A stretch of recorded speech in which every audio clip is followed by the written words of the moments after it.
Hello and welcome. It is episode 12 of the most illustrious Pokemon podcast you can find anywhere on the interwebs. I am the Pokemush, the Mush, who hosts the podcast, joined, as always, by the two most beautiful things in Pokemon since two Blossom dancing in the fields. Ed and Tone, how are we, gentlemen?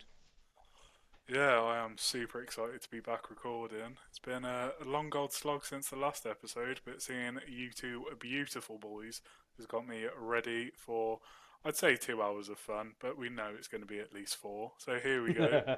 Buckle in, boys. It's going to be a long night. Yeah, no, I'm great. Honestly, I've needed this week. I've had such a long week, so very excited to get back on, the headphones on, speaking to you beautiful men.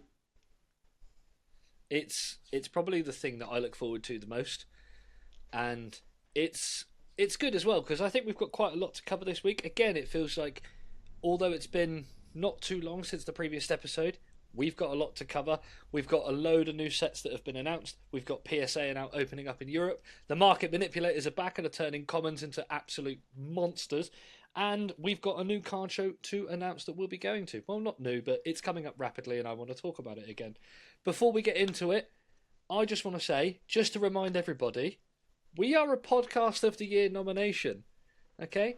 6th of October, which I think will have happened by the time this episode technically goes live.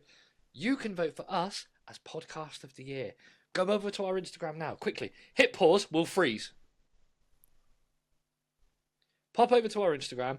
You'll be able to find all the links for how you can vote for us, and you can vote for us to be Podcast of the Year. Again, all of us could not be more grateful for the fact that we've even been nominated, let alone have the opportunity to take the crown from somebody and wear it for a full year. Now, brand new sets have been announced in Pokemon, and I think a lot of us are very excited because there's lots of things to talk about as to what could potentially be in these sets. Now, we already know that we've got Pokemon Mega Evolutions, because it's due for release at some point in the next few weeks, if they can actually... No, go back, Ed. Go back to freeze. I was enjoying that. Carry on, Mish. Thanks. If you don't mind, we're doing a podcast here. This is not Edging Christian. And now we're going to give you a 5-second pose. Marvellous. So, we've got Pokemon Mega Revolution, which has already been announced and is due for release in the next couple of weeks, should they not, delay it again. Pokemon Mega Evolution Double Dot Phantasmal Flames, which has upset Ed because it can't be Phantasmal if it only has a half-art EX Gengar. Okay, we need an SAR. Sort it out. Next up, and this is where I want us to have a little bit of back and forth and we can talk about what we're going to see within these sets. Mega Evolution Legendary Dreams, in brackets, special set. Now, I'm praying that if we're having a Mega Evolutions Legendary Special, or Legendary Dreams as a special set, are we going to see just an exclusive set of Legendary Pokemon having SARs and more? Because, and I say this with all my heart, Mega Rayquaza SAR. Need it, want it, sort it out and give it to me immediately. How are we feeling about Legendary Dreams? Are we excited? Is there anything that you specifically want to see in this set? We're Podcast of the Year nominees. Sorry, I was buffering. So I think this is confirmed to be the Dragonite one. And because of that, I think that they're probably going to double down on like the fairy type like Pokemon. I could see obviously like Meganium getting an SAR at the very least, given its involvement in Legend ZA and having the new Mega Form in that. I could see a lot of... I think it would be like a very cute deck. I say deck set. I could see the likes of Mega Ampharos getting like an SAR, because again, that kind of vibe. Altaria probably featuring Azure Maril. Can't really think of else off the top of my head, but I think it's going to be a very sort of vibrant, floral, almost like, the Haunter that we've got as the promo in the battle decks. I could see it being a lot of like floral things, a lot of like big bold colours, kind of cartoony styling as well, like on that Lieutenant Surge SAR. trainer card, for instance, that kind of art style. I feel like this is something that we're going to see quite different, and as special sets always are, I reckon it'll be quite a large one. Obviously, like Terrestrial Festival had, and like Prismatic Evolutions had, every SAR imaginable, so I wouldn't be surprised if we see something similar. I mean, if we did get loads of legendaries, I would be so pumped, especially if we start to see more legendary Pokemon get megas, because at the moment it's only what, Rayquaza, Mewtwo. Any other legendaries that have got megas? Pretty sure it's just Groudon Latias and and Latios, or are they technically mythicals? Grey Area and Groudon and Kyogre have got like the primal thing, which is basically the same thing. But it's like, I'd love to see like Palkia and Dialga actually get something decent, not origin form. But enough said about that. The better, and a boy can mega dream, can't he? I'm trying to go into the mega era with not too much expectation, apart from one, which we'll get to. And even though my pick is more mythical than legendary, and it's funny, Ed started with a lot of Johto Pokemon. The special sets, the first two special sets of SMV era, both 151 and Paldean Fates, focused a couple of cards on Mew. I would like to see a focus on Celebi, especially if we're going down the cute theme. I would like to see something there. I think that would be really cool. But no, I'm really excited. I think the cute idea that we've seen and heard, I think that would be cool. But again, we know there's going to be a focus on the oh so incredible Mega Dragonite design that I'm kind of scared. I will say though, with all the other Mega releases that we've seen, Victory Bell being one of them, I'm actually like, no, that Dragonite's actually not that bad now, is it? Like, they've succeeded in making everything else shit, so that Dragonite's suddenly like, actually, you know what? That's half decent. That's it. Let's call back to an old podcast of ours where we said when that was released, they're going to do that so that everyone afterwards is like, oh, do you know what? That's actually okay. We predicted it. We are oracles. We are the Simpsons of the Pokemon world. We are the human version of Abracadabra and Alakazam. Look at us, we are an evolution line. Somebody pass me a spoon. I only take a spoon when I cry into my ice cream. Anyway, I think for me as well, and it's kind of a combination of the two of you guys. Ed mentioned that we're going to get a lot of fairy types. A Mega Altaria SAR would bang. Really like that. Mega Morvile, I think, is one that people seem to keep forgetting about, and I really would love to have a Mega Morvile SAR.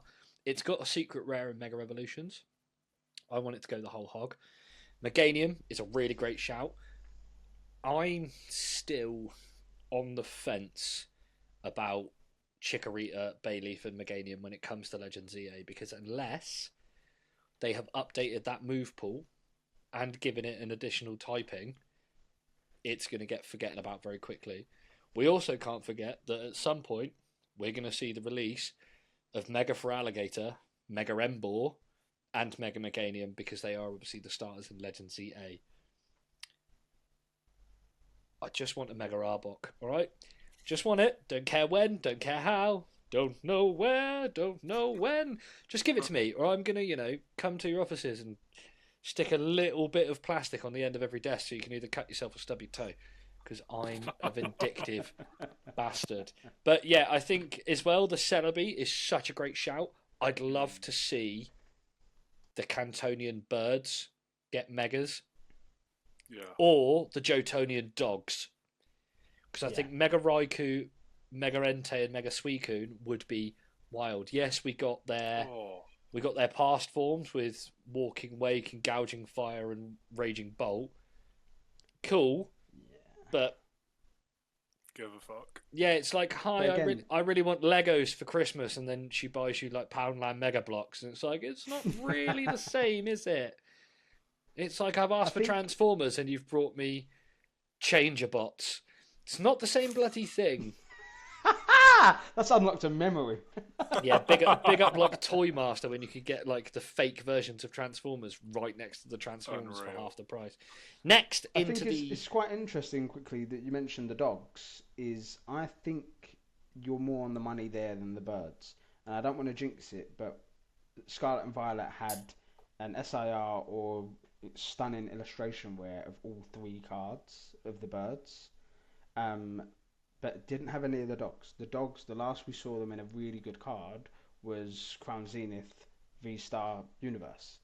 That's when we last had the dogs. So I'm thinking you're right there. I think they'll bring them back because they are quite nostalgic. They hold a lot of love in the community and the hobby. So I think you're quite on the money there. Especially with actually how they've been playing all of the films for free on YouTube recently. And obviously, like, the third Pokemon movie is solely focused around, like, I mean, Entei just being the bit, like, absolute top dog, to pardon the pun. Like, it's such a good film. One thing I actually wanted to call out is, obviously, in the past few generations, we've always had, like, a shiny set. So we had, like, Shining Fates, Hidden Fates, Shining Legends. I'm wondering where that's going to fit into this next generation, like if that's going to be in this set or one of the upcoming, because it's always going to be a special set. And I was just thinking, how sick would not only getting like some mega Pokemon be, but to get mega shiny Pokemon. I know it's something that we've touched on previously, as well as like how we've had all of these other things. Can we start combining them? And like, imagine like, I'm going to use Charizard, but it's just because he's got one of the best shinies going. And Rayquaza, actually. Imagine a shiny Mega Rayquaza. Like, that is just... Granted, I could never dream of owning it. But... and, like, the price tag would be at least 4 digits before the decimal point. But I just think it'd be so sick to see that. And as well, I feel like Legendary Dreams, it's kind of got that, like... in the name, it's just got that little thing to it that's making me think, like... It can't just, I'm going to say just be a special set, but it almost needs to have that, like, here's a special set and here's that little bit extra because you've put dreams in the name. And that's probably me looking far too much into it, and it's probably like the direct translation of the set name in Japanese. But I'm just sort of like, oh, I don't know, part of me's holding out hope that they pull out something like this, even if it's a shiny gallery as like a subset within it. Ed wants it, okay? Ed wants it. Oh. I love the shiny. I think we've mentioned it before. We've like, I would, when we said about the 30th anniversary and what would we like to see, and if we didn't mention it, I'm mentioning it now. I would like to see a change in the TCG where there wasn't a set focused on shinies. I would like one of the illustration wares or a rare to start just including a random shiny. I don't mean a baby shiny. And again, I'm pretty sure we'll discuss it, but I want to see an illustration rare of a shiny Pokemon. Yeah. It would just be nice. Or like with the Poor Me, where it's got a shiny and a regular.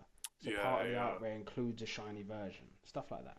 I'd absolutely just love to have the top chase, like the illustration rare be the regular colour, and the special illustration rare be shiny illustration rare. It's there. It's right there. Yeah, Give it to me. Quickly. Shiny illustration rare. SIR. Shiny illustration rare. Yes. It's. We're giving you the tools. Make the thing. Do the stuff. Be the one. Great dance moves.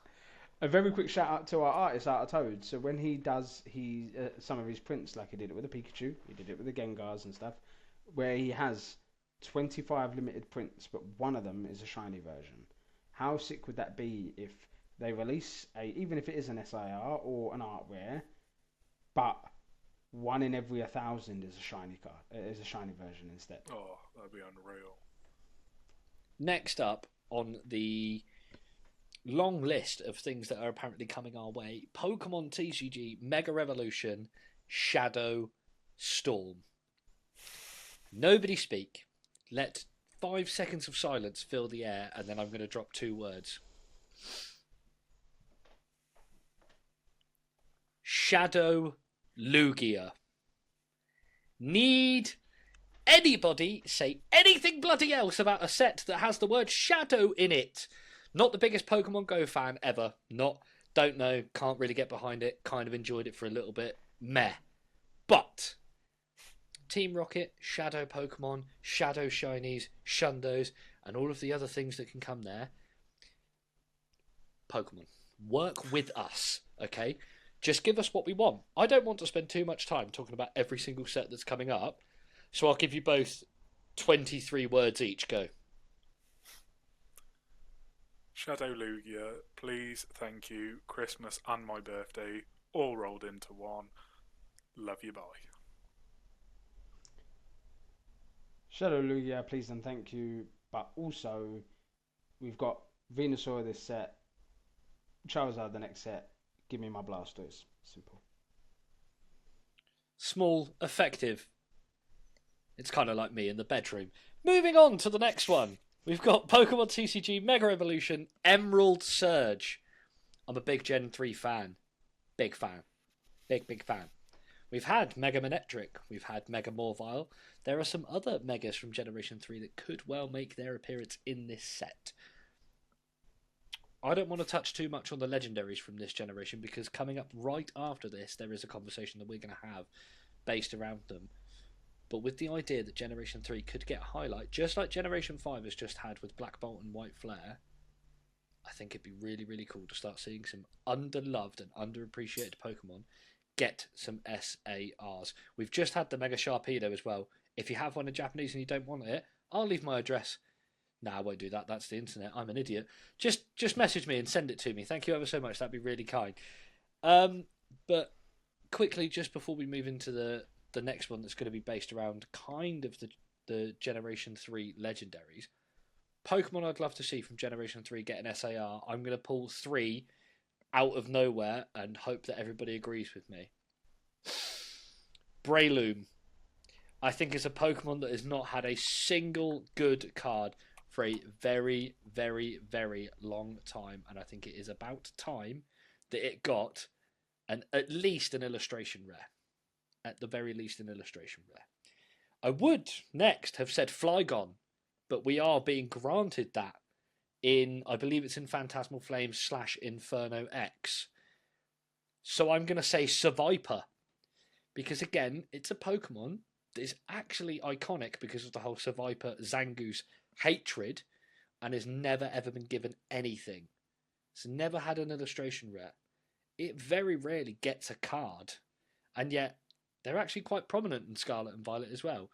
So they've been up to date in the recent set. So Breloom, Seviper, and finally, and again, weird one, and I think it deserves a big, big card, Whiscash.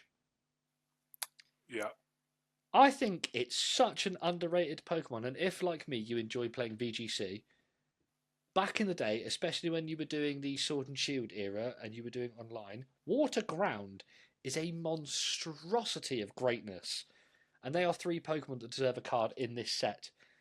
Lads, anything from Generation 3 that screams out to you that if this set was to be based around them, you would love to see. Yeah, I'm gonna throw 3 out there. So a Mega Shiftry, I think that would be filthy. A Mega Shedinja, I think that would also be unbelievable because there's so much that they could do with it. And then finally, bit of a meme one, and as soon as I say it, you'll know exactly why. But imagine a Mega Wailord. Just make it bigger, tankier, derpier. Give me everything I could ever need and make it. Max Eternatus needs to be a bloody Goldeen in comparison to the sheer abomination that I want with this Mega Wailord. In Jaws, they say we're going to need a bigger boat. I need a bigger whale. Give it to me.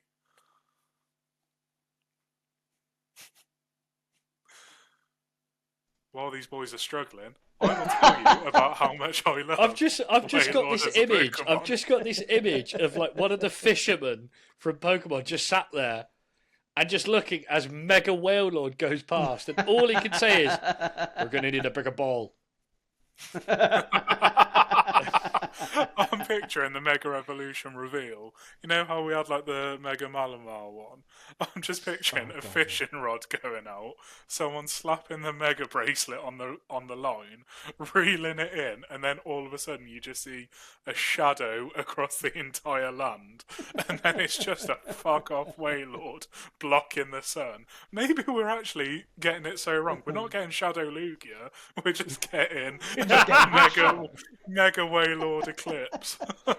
It's the idea where he throws out the rod and it snags on a bit of land, but actually it's just a whale who's had a nap and land has managed to form on its back.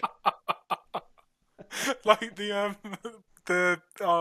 is it the Gigantamax or VMAX Snorlax? Snorlax. He's got it on the belly. Yeah. Oh mate, give me that as a tag team as well. Oh my goodness. There wouldn't be enough combined. card. Yeah.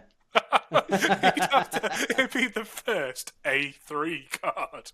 Even Jumbo wouldn't do. You'd have to do it as a break set. A break set. 9 cards that are just 2 Pokemon formed. But do it to scale, so you just see literally like the one side of them, and it's like, yep, that's Wailord's I got Wailord's belly.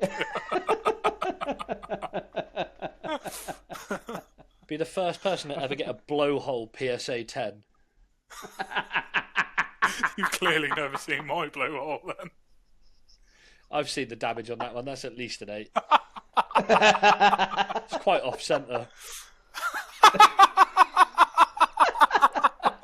Off-centre, miscut, and twisted. Oh my god. And that's just after having a spicy curry. Oh shit. Yeah, I literally. don't want to say massively now. Right, anyway, Tone, anything you want to add in to the Emerald Surge set? That doesn't involve rectums. Not really. One that might be able to plug up that hole, to be fair. I want to see Mega Glalie. I think that would be a really cool Mega. I think it's a very underrated Pokemon. Doesn't that exist Yeah, already? Mega Glalie does exist. I hate to be the bloke that tells you. God. It's got just the slightly big bigger and poking got beard. it's just got a bigger mouth. Shows how little of the games I've played. Then my other was mainly just for banter. Is I want to see a Mega Ludicolo. It's just got a bigger hat. I'm just imagining like one of those like comedy-sized sombreros. It's like I can beat your sombrero. Look at my one. Like one of them, mine's bigger than yours, kind of thing. You know that scene from Scary Movie when he's talking to the sheriff and a hat gets bigger every time? Imagine though, as well, if they almost took the Dragapult approach and it was a Ludicolo with a massive hat, and then it's just got Lotads sat in the hat with even bigger hats on as well. Yeah. Oh yeah, give it to me. Another, I'm trying to think of Gen 3. Hariyama. Ooh.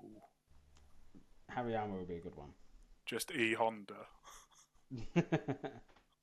Massive, absolute unit. As a big sumo wrestler, but mega. I'd like that. To go back to your Glalie one, Mega Frostlass would be unreal. Yeah. I would love to see that one. So I think that I can't believe I forgot about Glalie. it's alright. So did 90% of the Pokemon fan base, which is really upsetting because again, it's a really, really good Pokemon. I only know because I'm envious that it's got better facial hair than I do. Ed, there are children yet to be born that have got more facial hair than you, darling. I've actually never shaved. This is 29 years' work and it's still patchy. See, I'm lucky. I'm like Peter Griffin. I'm 90% Play-Doh, so if I accidentally nick myself, I just... and it comes back. Ash sneezed when he was 4 and he's looked like that ever since. I coughed from my first cigarette at 12 and this happened. That's how you managed to get them. Right. Next up is one that I think that we're going to probably spend a couple of minutes talking about. Pokemon TCG Mega Evolution Radiant Ruby / Shining Sapphire Special Set.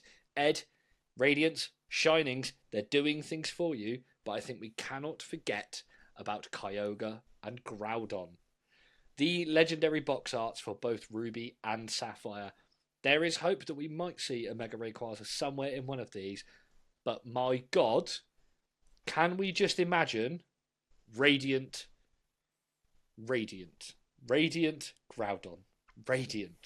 Radiant Groudon, that bright yellow bastard that just wants land to engulf the world. And not to forget Radiant Kyogre in its illustrious purple.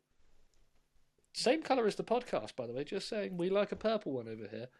Radiant Kyogre and Radiant Groudon would be absolutely slaptastic cards.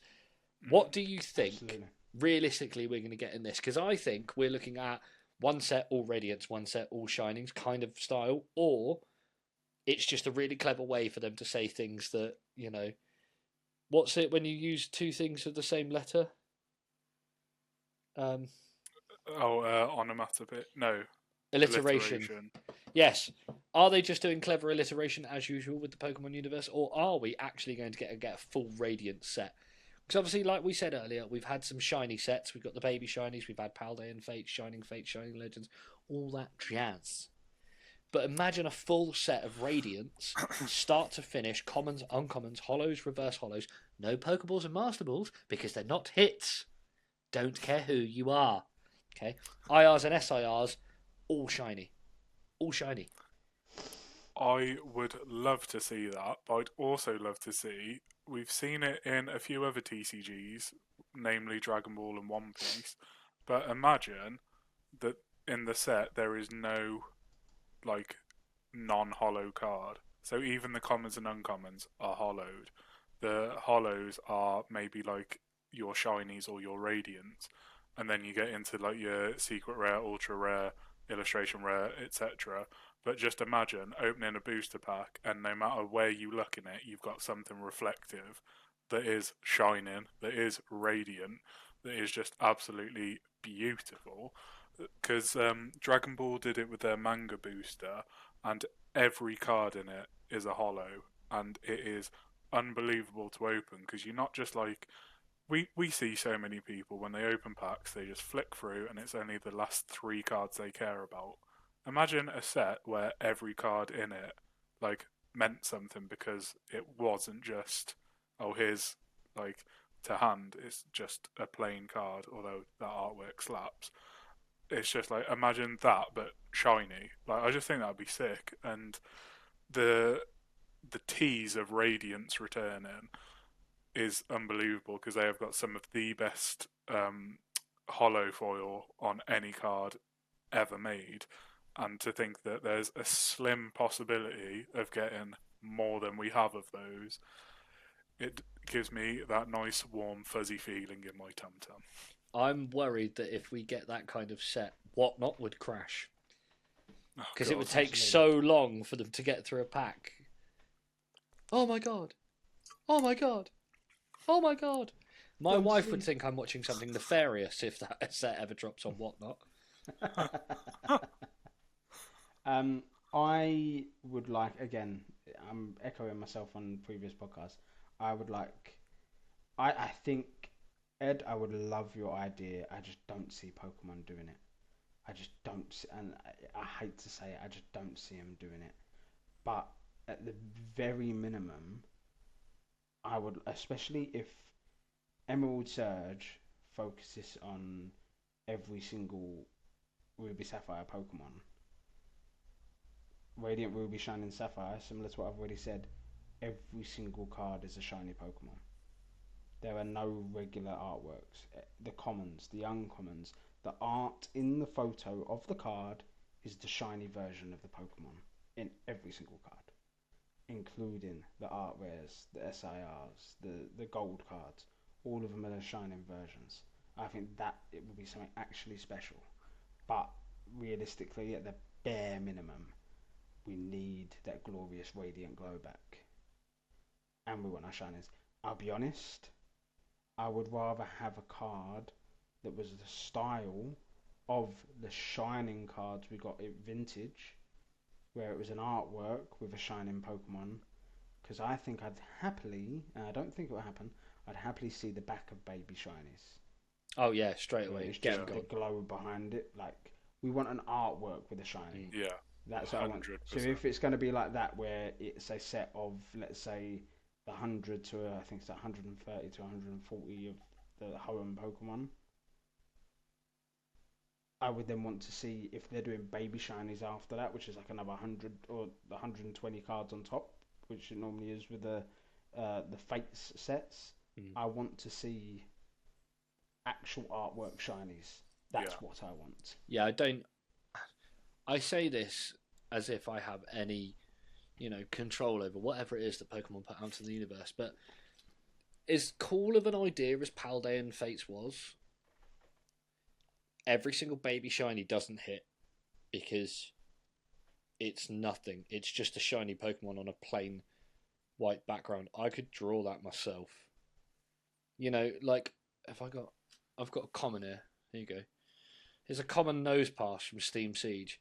Imagine that, but it's just a gold nose pass. Same artwork, same card, but the nose pass is gold. That would be amazing. Exactly. Yeah. C-Dot, but it's just a slightly more red C-Dot. Same artwork, same thing. It's very, very simple to just palette swap. Because some of them would look unreal. Because think about going back to the silly ones like Shining Gyarados, Shining Magikarp. They've got an artwork in the background that's just a shiny Pokemon. It's something really, really small that makes a big, big difference. Yes. And I think that it would be an absolute blessing in disguise to get any of them. Things like going back to Shining Rayquaza, because I know our friend Joshua picked one up this week and it's been in my head since I've seen it. That's a shiny Pokemon with an artwork in the back. That's what we kind of thing we want. Paldean Fates was cool. Thank you. Never again. Okay. I'll tell you what would be sick that just popped into my head. You know how in the Pokemon Go set we had the peelable Dittos? Imagine having shiny cards, but you actually scratched the top layer off to have the shiny form underneath. The chances of that ever happening are as close to zero as you can get. Because there's one dream. But that's it. There's no way you'd be able to scratch it up and then be like, oh no, that's still 10 worthy. But imagine just who's got a good shiny that I've got to hand. Absolutely none of these. Imagine this Machop, for instance. Imagine you do that and then you just scratch away at it, and then Machop is the shiny, but as a reverse holo. So blending all these ideas together, you get the Pokemon in an artwork, but you can reveal it, or you can do stripes, or have any kind of a bit of fun and creative control over it. I just think that would be so cool, and there'd be so much more fun involved, because it wouldn't just be, oh, I pulled this card. It's I pulled this card that I can now do this with. It's I'm gonna do zigzags. I'm gonna do whatever. I just think it'd be so fun, but because of that, we'll never get it. It's a really cool way to be able to give creativity back to the community and to the consumer of that card. One thing, before we move into the final set that they've announced, I'd love to see a return of split-type cards. We talked about the Volcanion recently, and our friend Rich, PokerRich89, posted the Azumarill, which is also a shiny Azumarill, which is the split between the water and the fairy typage. That's something really cool that I'd love to see come back, because there's a number of Pokemon. Ludicolo, it's a water and grass type. They're both in the TCG. It could do both. The Sizzle, it's a steel and bug type. 90% of the time against the grass typing in the TCG. Imagine a green and silver split, which would be really cool, because if you did shiny Sizzle, which is green, it would look amazing in that background. We're going to talk about the final one, and it's the big one, because next year it's 30 years of Pokemon. Everybody brace yourself and hold on to the tidbits. Pokemon TCG Eternals 30th anniversary set. Now, before I let loose both of my co-hosts and they talk about every Pokemon gimmick from 1996 until 2026 that they would love to see back, I'm going to stop that, because I think we've done a lot of conversation about what we'd like to see in sets, and I'm going to ask you one very simple question. And I think it's a hard question to answer yes or no, but I'm going to ask you yes or no.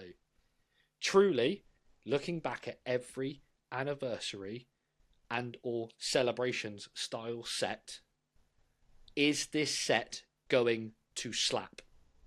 Is this set Yeah. going to be a success? Yes.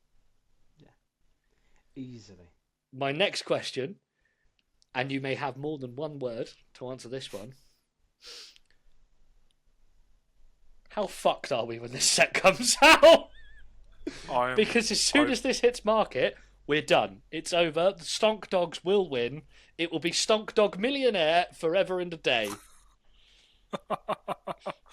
I have said from day dot that I always saw the market bubble pop in shortly after celebrations, like whatever the set was going to be called, purely because I believe it'll be the most scalped set in history, because we've seen the insane numbers that sealed celebrations is going for now. We're starting to see like the price of graded cards skyrocket.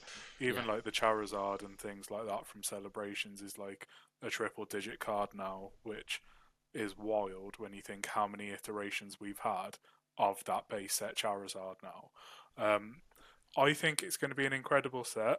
I think whatever they do, it won't live up to expectations, because obviously we've all got like 30 years of Pokemon to look back on. And I know we said we're not going to talk about what we want to see, but there are plenty of things that we'd love to see return or like get another like iteration. I just feel like this set is going to be scalped beyond belief, and it will cause so much collector fatigue that so many people will either step away from the hobby or be like, you know what, I'm just going to sit this one out for a bit. I can collect this set in like 2 or 3 years' time when things calm down. People that have been sat on stock are going to have to start selling it at retail just to recoup their money because nobody else managed to get it. It's going to be a lot of like whatnotters doing rip and ship. It's going to be a lot of that. I'm going to do my best to get pre-orders for it wherever I can. But I feel like this is going to be the real sort of make or break moment for collectors at the moment, just because so much anticipation, so much are they going to do this, are they going to do that. It doesn't matter what they do, we've got to get our hands on the product. And at the moment, I've got more chance of being 5 foot, skinny, and a vegan, I think. So like, it's going to be a struggle. I think whatever they do, I'm going to love. I just really hope we can all get hands-on product and that Pokemon know what's coming and they're already printing the 30th anniversary stuff now so that they can just flood the market with it and everyone gets the chance to open it. Yeah. I think I can feel not even blood boiling. I feel like I can feel my anxiety peaking. I will be honest. The way these last few months have gone, my excitement for the 30-year anniversary is dropping and dropping and dropping. For all the reasons you boys have said and more, is I'm seeing this, it's like a crescendo of a shitstorm is going to hit this hobby. And it's all the fun that a year ago we was talking about, 2 years ago we was talking about, like getting excited for it, it's going to come.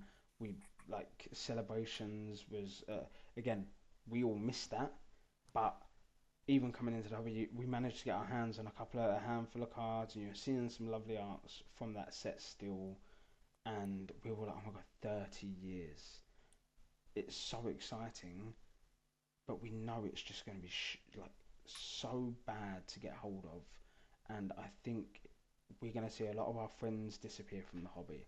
We're going to all, looking at myself here, are going to be fuming and angry and react really negatively to all the absolute dildos we're going to see online that are selling people for selling product for stupid shit.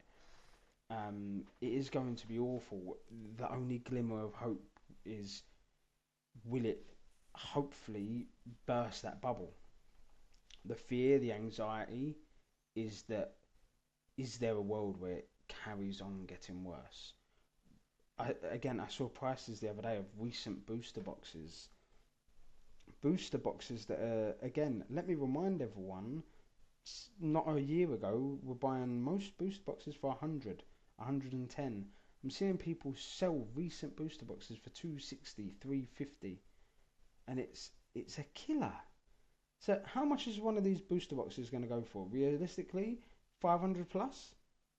Especially on release, people are going to buy what is nowadays a £150 booster box, and it is going to be sold for 500 because you want celebrations, you've got to fucking work for it, get your hands on it, and it's scary because we just want to enjoy it and rip. And again, it's no secret to anyone now. Fucking, I've got the 2 empty ones here, mainly because of the scalping and the struggle to get hold of product.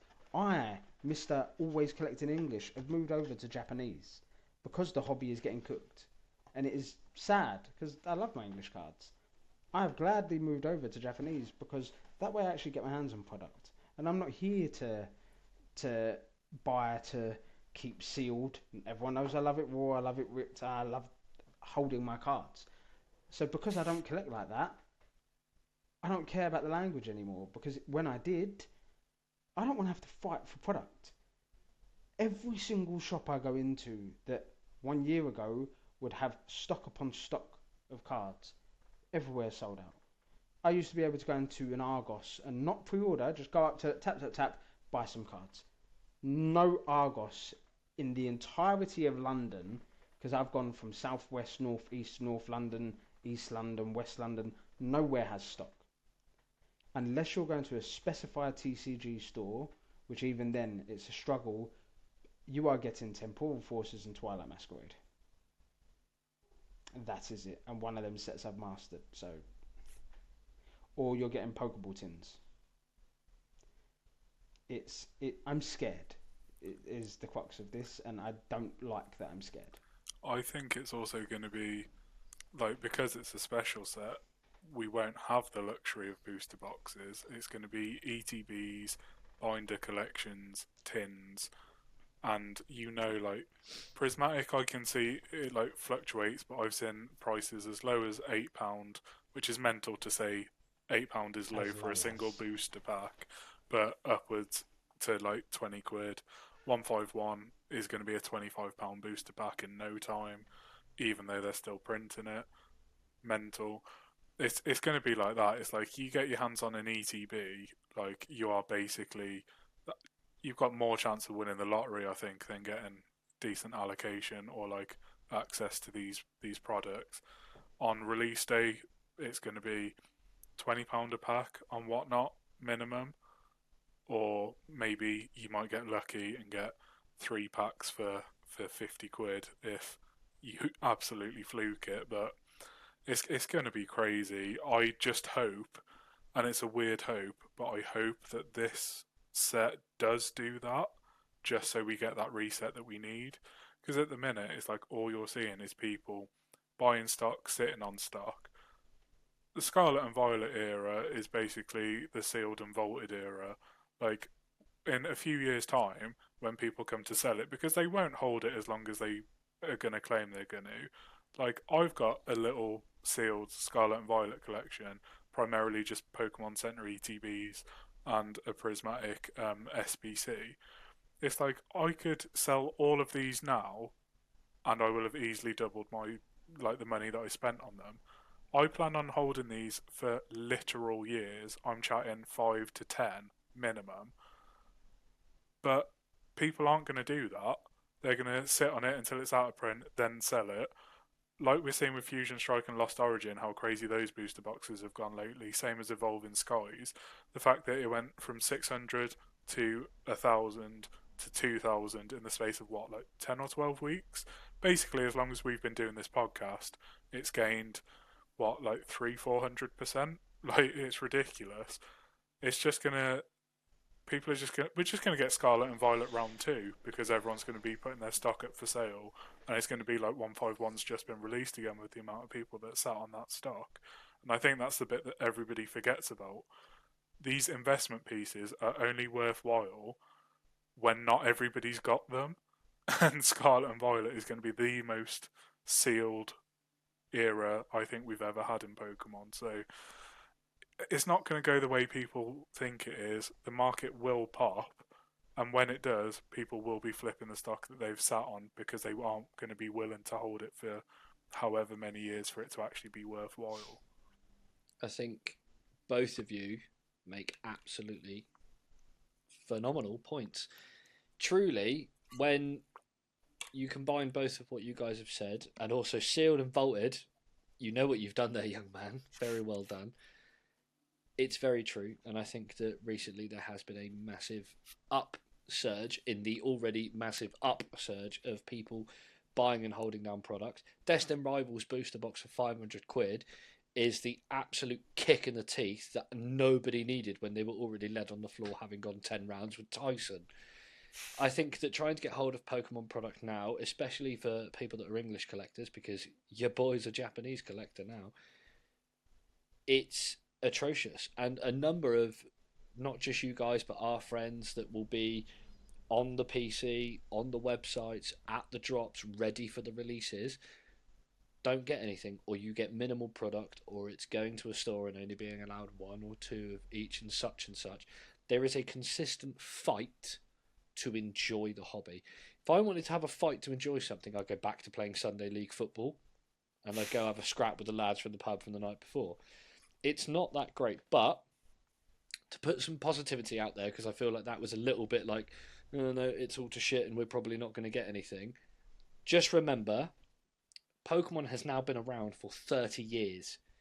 It is the highest grossing thing ever. It's going to be here for another 30 years. If you can live through your childhood, the trauma of your Game Boy dying when you were in a gym because you didn't save and the batteries ran flat, you, including you two, myself, and you, the viewer watching this, you can get through this. There is a boom coming, and everyone's going to grab everything, and everyone's going to hold it, and everyone's going to sell it for more. But what comes after a boom? The rest. The downfall. The drop. The atmospheric change. If you stick with it, good things will come from it. It is no different to the more you do something, the better you get at it. If you can hold through the rough times, the smooth times will be such a great sailing period. Genuinely, I'm not worried about it. I think that the 30th anniversary set will be incredible. It will drop some awesome cards, some great gimmicks, some returns of something. It's going to be something truly, truly beautiful. But I'm not going to kill myself for it. I'm not going to worry about it. No. I'll still just play Legends EA. I'll still play Scarlet and Violet VGC competitive online. I'll go back and start collecting vintage and mid-era. I'll pick up some more Japanese art rares because for some reason they're all £2. Even though they're phenomenal artworks. There's my second one of the podcast within a 2-minute period. And yet I can pick them up for a third of the price of English. There is so much out there in this hobby that you can enjoy that you don't have to give in to FOMO. 30 years have gone, 30 years still to come, and probably 30 beyond that, and well before we're in the ground with Sudowoodo's roots. All right? Do not run yourself ragged worrying about it. We are all in the same boat sailing to the same bit of Johto. We are in this together. And it's funny that I say that we're sailing across the lands because it segues me perfectly into bringing up the fact that PSA have finally announced that they are leaving the US of A and making their way to the German A because PSA Europe is opening in Germany in 2026. Yes, I am the most linguistic man ever. Method man, let's have it. How do we feel about PSA Europe coming? Because obviously for the graders and for the people that love their slabs and for the resellers and the vendors, it's massive news because your turnaround time is going to essentially, from what we've heard and seen on the grapevine, it's going to half in comparison to sending to the USA.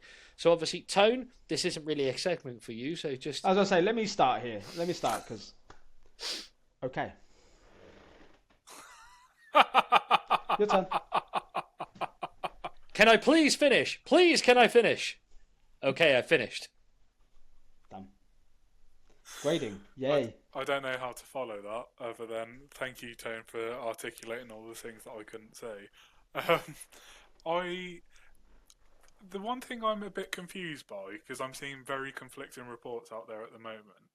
Some are saying that this is actually going to be a PSA grading facility in Germany, and then some are saying it's going to be essentially PSA's own middleman in Germany that still sends it to the States. I have not been able to find out which one is correct at the moment, but these are two very different things. If PSA actually open in Germany and grade in Germany, we will see, like Mush said, the wait times cut in half.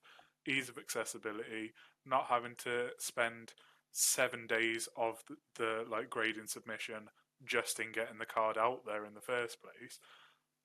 But if they're going to be their own middleman and then send it over to the US, A, what's the point? B, what's the benefit? As if it's still going to the same grading facility, the wait times are going to be the same, if not probably worse, because they'll have the opportunity for more cards. So I'm cautiously optimistic because I think it's good, and like we've always said, competition breeds the best in everyone, because it's like these are the brands that will sink or swim. Obviously, Mush and I are fans of Ace. Tone just hates grading in general, so it's not him throwing shade, he just hates it. But it's like, I think it's a good opportunity for Ace to show who they are and be like, we know that PSA's coming, but this is what we're going to do better. And then like PG, we're seeing them producing some amazing labels for their slabs now. And I feel like that's really changed my perception of them, because they've gone from having like quite a big bulky slab with a pretty generic label to now having some art match labels that I actually think are like leagues above some of the ones that we've seen on Ace, but vice versa as well, because Ace were the originator of it. And like Beckett as well, having their presence in Europe. I just think the more competition and the more ease of access for British and European collectors, it can only benefit all of us in that sense. But also a bit of like optimistic thinking. If PSA 10 populations massively blow up, in theory, not always the case because we've seen it with the Van Gogh Pika, but if the population is high on a card, the price should come down, because if I don't buy it from you, I can buy it from the next person. So there is the potential that there will be a slight like reset in that sense. But I think, and it's something that I've casted my theory out about previously, but not on the podcast, Ace will continue to thrive because they can do the quick turnaround, because they're like still up and coming, they're still expanding and growing their team internally, which is incredible. But when a set drops, it's like you could send it to PSA, wait 10 to 12 weeks, or you can send it to Ace on like a 2-day turnaround, get the top chase cards, so like the new Mega Charizard X, EX, SAR, or the gold card, get it graded, and then you can be selling it like this time next week whilst the market's still hot for it. So I think in that sense as well, it's good because PSA will have to increase their turnaround time. So I'm excited. I love graded cards. I have them just in my collection. I have some in a frame just over here. I absolutely love it. I cannot wait to see what the process is, how it changes things, and also what's next for grading as a UK resident. So yeah, I'm super keen for September 2026 to roll round. I think it'll be very interesting to see, like you said, because we don't know yet, because it's yet to be confirmed, whether it's going to be a genuine grading facility or a middleman. Don't see the point in sending a middleman that way when I can send it to America that way, because I don't waste time. Why would I send it to Germany for them to go around the world to drop it off to America? It just seems odd. It just doesn't work for me. If it is a true, genuine grading facility, I probably still won't send it there. There's something about grading that ever since my issue, I've just been put off with it. And I find that at the moment, especially with everything that's going on in the hobby, I just want to enjoy collecting. I don't want to go out of my way to be like, oh, I really want to chase this card, and now I've got this card. Oh, I'm gonna send it away for 3 weeks, and then when it comes back, and it doesn't come back a 10, or it doesn't come back a 9 or an 8 because it's of a certain era or a certain vintage, I'm gonna hate that card now because somebody else has told me that it's valued slightly less than whatever. I don't know. However, barring my own feelings, I think you make some really great points that if PSA are going to be much more present in the European community, places like Ace, places like PG, especially here in the UK, competition breeds either excellence or failure.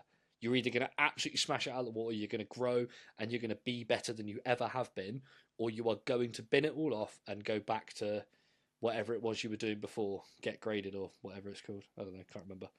And PG, and a big shout out to PG actually, because their labels, their art match labels, especially for the last 2 sets, have pushed ace to the point where I actually think that some of them you can't tell them apart, and some of them PG have run away with them. Especially and I think me and Ed were talking about this before we came on, the Giovanni's Coffee Boss promo. The PG label in comparison, I'm going to try now. If they don't flash up, it's because I can't find them. Ace, PG. Ace, PG. Ace, PG. Ace, PG. Da. Which one do you think's better? Let us know down in the comments. But just little things like that. If you are a grader person, if you are somebody that likes to grade cards, whether it's for collection or vending, which one are you going with? Ace or PG? Let us know down in the comments. Otherwise, it's still very exciting because it's something new within the hobby that isn't just Ed, put your thumb down. Or you have, and my screen's frozen. I don't know anymore. I'm moving swiftly on. Away from things that are changing the market and into things that are manipulating it. Because yes, I am the Segway King. Oi, oi, get me my hat. The market manipulators are back. And they have doing things with Solosis and Marshadow. Now these two illustration rares from both it's Black Bolt and White Flare and Mega Revolution. Great cards, lovely things. Let's flash them up. Bang! And also, bang! These cards are now absolutely going to the moon. They are the Neil Armstrong of the Pokemon universe. Because for some reason, Solosis sold for 50 plus today at time of recording. And Marshadow is currently creeping up into the 20s and 30s, if not more. I cannot understand it. I cannot, because there are so many better cards in both of these sets that are available that could be shot to the moon, and I wouldn't bat one of my pretty little ginger eyelids. And yet here I am, plucking out beard hairs, wondering how 2 Pokemon that realistically no one cares about, because Solosis isn't the coolest one out of Solosis, Duosion, and Reuniclus, and Marshadow is about as prominent in the Pokemon universe as I am. Make it make sense, okay? There are 1,000 cooler cards and 1,000 cooler sets that could go to the moon, and yet they're not. And also, and again, this is one that me and Ed were talking about before we came on air, the Marshadow Reverse Holo from what set, Edward? Cosmic Eclipse. Is now doing mad bits. Mad. MWAD. Mad. Why, how, and what the fuck? I cannot understand it whatsoever, and I'm hoping that while I take a moment, Ed is going to say something that makes sense, and then Tone is going to completely refute it by just calling everyone a sausage. I almost want Tone to go first here, because I'm going to fully get I'll go my first. nerd on. I'll go first. Tone just rips off the shirt to reveal a shirt underneath that says, "You're a sausage." Basically, look, nah, I don't want to mince my words here or people think that I'm just taking other people's words, but people are silly sausages. People are just absolute bellends with no job and no life, and how do you know what we're going to do? Let's take this random card, and yeah, stonks for days, bruh. Yeah, bruh. But why? Makes no sense. Now look, don't get me wrong. Solosis, I will say, I think it's a beautiful card. It is an art rare, stunning art rare. It is at best one of them really nice £8 to £10 pickup cards you see. Like, yeah, that's worth it. Someone out there is like, I'll pay £12. Someone else is going, I'll pay 20. And then someone's like, I've got a massive dick on my forehead, I'll pay you 50. Like, why? Yeah, Marshadow. Bit more of a reason, I believe, and it's twofold. One, it's a newer set, it's an art rare, it is a very nice card. I actually pulled it myself last night from my mega boxes. Really nice card. But it's still not worth what it is. The other reason I can probably guess, which I didn't notice until like the second, third or fourth time I saw it, was Pikachu tax. That's the only thing I can think of. Still, I do not think it is worth what it is. I think people out there have absolutely no brain. And I'm not just looking at the sellers here. I'm looking at the absolute twonks of buyers that are like, do you know what? Yeah, you are right. Stop being so easily manipulated, you absolute dingbats. Come on. Sausages. Your turn, Ed. No, Right, no. Before Ed even jumps in, I'm going to interrupt. Can we please just have a moment of silence for the fact that here, in the Lord year of 2025, Tone went out of his way to call somebody a dingbat, because that was fucking beautiful, that was. I just want to highlight that. That was a great insult. That is like calling somebody a cockwomble. It is just top tier insultery. Thank you, Tone, for giving me that wonderful moment. You're Ed, I welcome. am so sorry. Please carry on with your nerdiness. Right, so this is going to be fully nerding, but I was doing some research on this for a YouTube video of my own earlier, and my God, I went deep into this. So, buckle I'll up. go deep into something. Promises. The Solosis is done by the same artist that did the Bubble Mew. Because of this, we're now starting to see that artist tax similarly to what we've seen with Shinji Kanda cards. So the artist in question here is Usman. Absolutely fantastic artist. The Bubble Mew, obviously one of the greatest cards from the Scarlet and Violet era. Also illustrated the Clobberpuss from Surging Sparks, that itself has actually seen a rise in price as well now, as part of this elaborate bubble. The Clobberpuss used to be £6, it's now going for about 20, which is ludicrous. But then this Solosis is basically the Wish version of the Bubble Mew, in the sense of, we've got the Bubble Mew at home, here it is, and it's a ball with a butthole in it.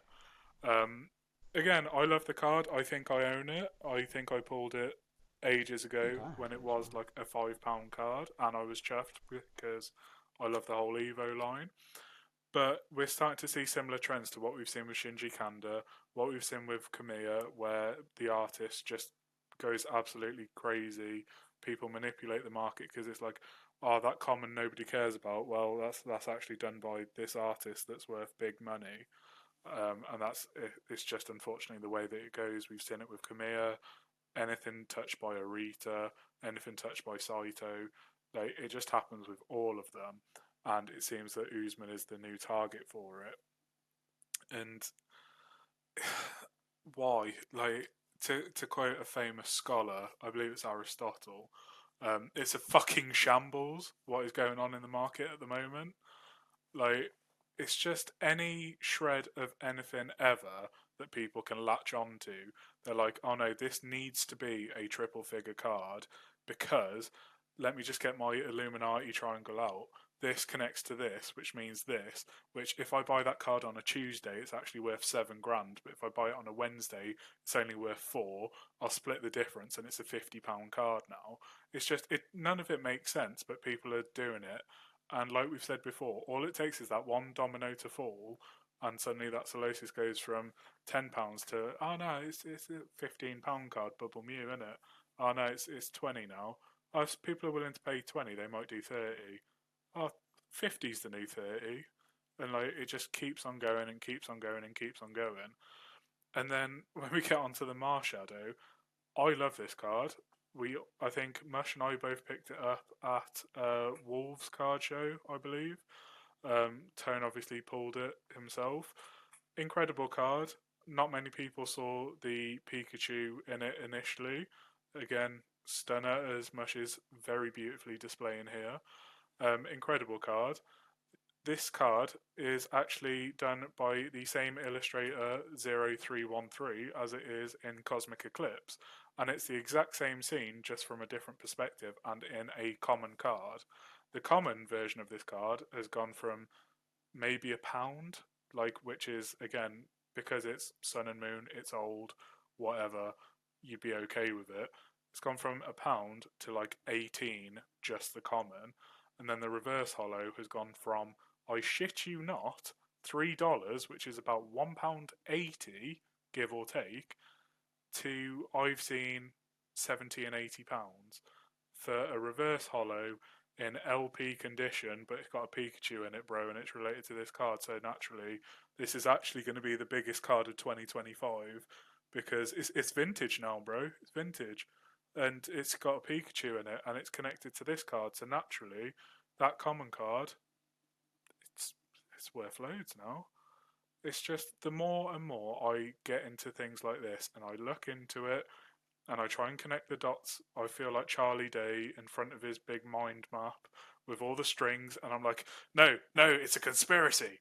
But it is. It's just there's so much influence with a small group of people that are just going like, oh, that Shinji Kanda Seismitoad. Not only is it Shinji Kanda, it's going to be banned because it's got some sixes on it, and six is the number of the beast, and it's the devil, and the devil's going to corrupt our kids, and if it corrupts our kids, then everyone's going to be a Satanist. I mean, it got much early.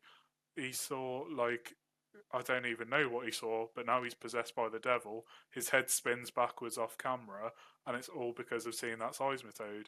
Beforehand, Mush was a happy young lad, dark black hair. He saw the Seismitoad, and look what's happened. I used to be 6'4" and have dark black hair and a clean-shaven face and well built. Now I'm 5'6", ginger, stumpy, and really listen to death metal, thrash, and other forms of angry, loud music. It makes no sense, and I know that Ed is very, very well articulated the reasons as to why and its growth. It's absolutely ridiculous. It's an exponential growth for something that shouldn't be able to get any bigger than a 30-centimeter ruler. It is daft beyond belief, and it consistently happens. It is something that I think we will never ever see the end of, because I think in situations like we talked about earlier with anniversary set coming and all of that, and people going, oh no, I've got all of this now, this is all mine, this is all my product, I'm keeping it, you can't have it. People are then going, all right, well, I've got 6 of this one card, so that card's now 60 quid. It makes no sense. We must move on to our next segment. Pokemon and the National History Museum have announced that they will be hosting an exhibit in the future. I can't remember the dates. I haven't done enough research. I do apologise. Tickets went live recently. Yesterday? Day before? Can't remember. Yesterday. There you go. Tone didn't get any, if you can't tell by the tone of his yesterday. Now, this is an event that a lot of people have been talking about and have been really excited about since its announcement. However, tickets went live yesterday, said with the same kind of forceful tone that Tone just offered me. Wow, tone twice in a sentence. That's confusing. Anyway, they went live yesterday, and unfortunately, it seems to be yet another error 313, error 17, error,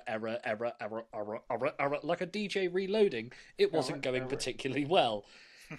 Realistically, this is yet another example of Pokemon's website and Pokemon sales systems not being able to handle its genuine sales. Like, Pokemon Go, we have 100 of this. 1,000 people are going to try and buy it. You either need to limit it, it needs to be lottery systems, or it needs to be invite only. This exclusivity causes divide and problems. Because, again, as I say, if you've got 100 of something and 1,000 people try to buy it, there are 900 people that are going to be very upset. Tone is one of them. Look at him. Look at him. Look at Tone. He's a lovely chap, and he deserves nice things. Send Tone nice things. However, I will not be going to this event. I'm not particularly excited about it. I'm kind of weird and don't really like too many open spaces or people, and that seems to be the only thing that will be available at a National History Museum. I said that really fast. See, look at the anxiety that's rifling through me right now. But again, it's another example of Pokemon not being able to handle the demand for what they're offering. Realistically, is there a solution? Probably not. But gents, obviously, Tone, I know you tried and wanted to go and have failed miserably. Ed, did you even bat an eyelid, or did you just open loads more of Kaiju number 8? I actually managed to get tickets. Thankfully, I was driving at the time, but the wife goes, "Oh, I've just had this email come through," and I was like, click it immediately. Why haven't you clicked it yet? I will crash this car." It was also sent with a broken link the first time round. So you'd click it, take you to a 404 page. It's like Pokemon are leveling up even their error codes now.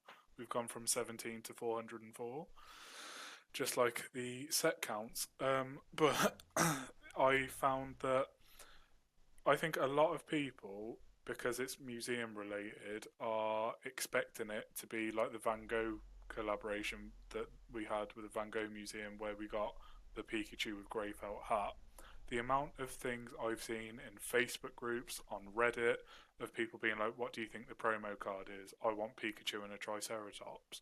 It's like, whilst that would be sick, no promo card has been confirmed. We don't even know if it's actually an exhibit or if it is literally just a pop-up shop. If it's a pop-up shop, there'll be some exclusive merch, but we're talking plushies, we're talking keychains, we're talking magnets, we're talking like maybe t-shirts and a tote bag. There is nothing that explicitly says TCG related. As you guys all know, and listeners of the podcast, this won't be a surprise to you, I am a massive nerd. These glasses are not just for show. I really do need them because of all the facts that I know. I love museums, and it's an excuse to go to London with the wife, go to the Natural History Museum, which is a fantastic museum, and also have it sort of Pokemon coded. I think that a lot of people, when they find out, if it does ever get confirmed that there's not a promo card, I think we'll be seeing tickets suddenly become more available because everyone's either cancelled it or they'll just no-show, and then on the day, the Pokemon company will be like, oh, we were expecting 200 people in this slot and we've had 12. It's like, I can see it happening that people will either no-show or will cancel their tickets because there's no benefit to them because they can't go and get stuff to flip. We don't even know if they're going to sell TCG products there. Like, I feel like it would, on paper, now that I'm saying it out loud, be a bit weird to walk into a Natural History Museum and leave with an ETB. Just throwing it out there, that's a bit odd. It's a really great place to have a reprint of Fossil.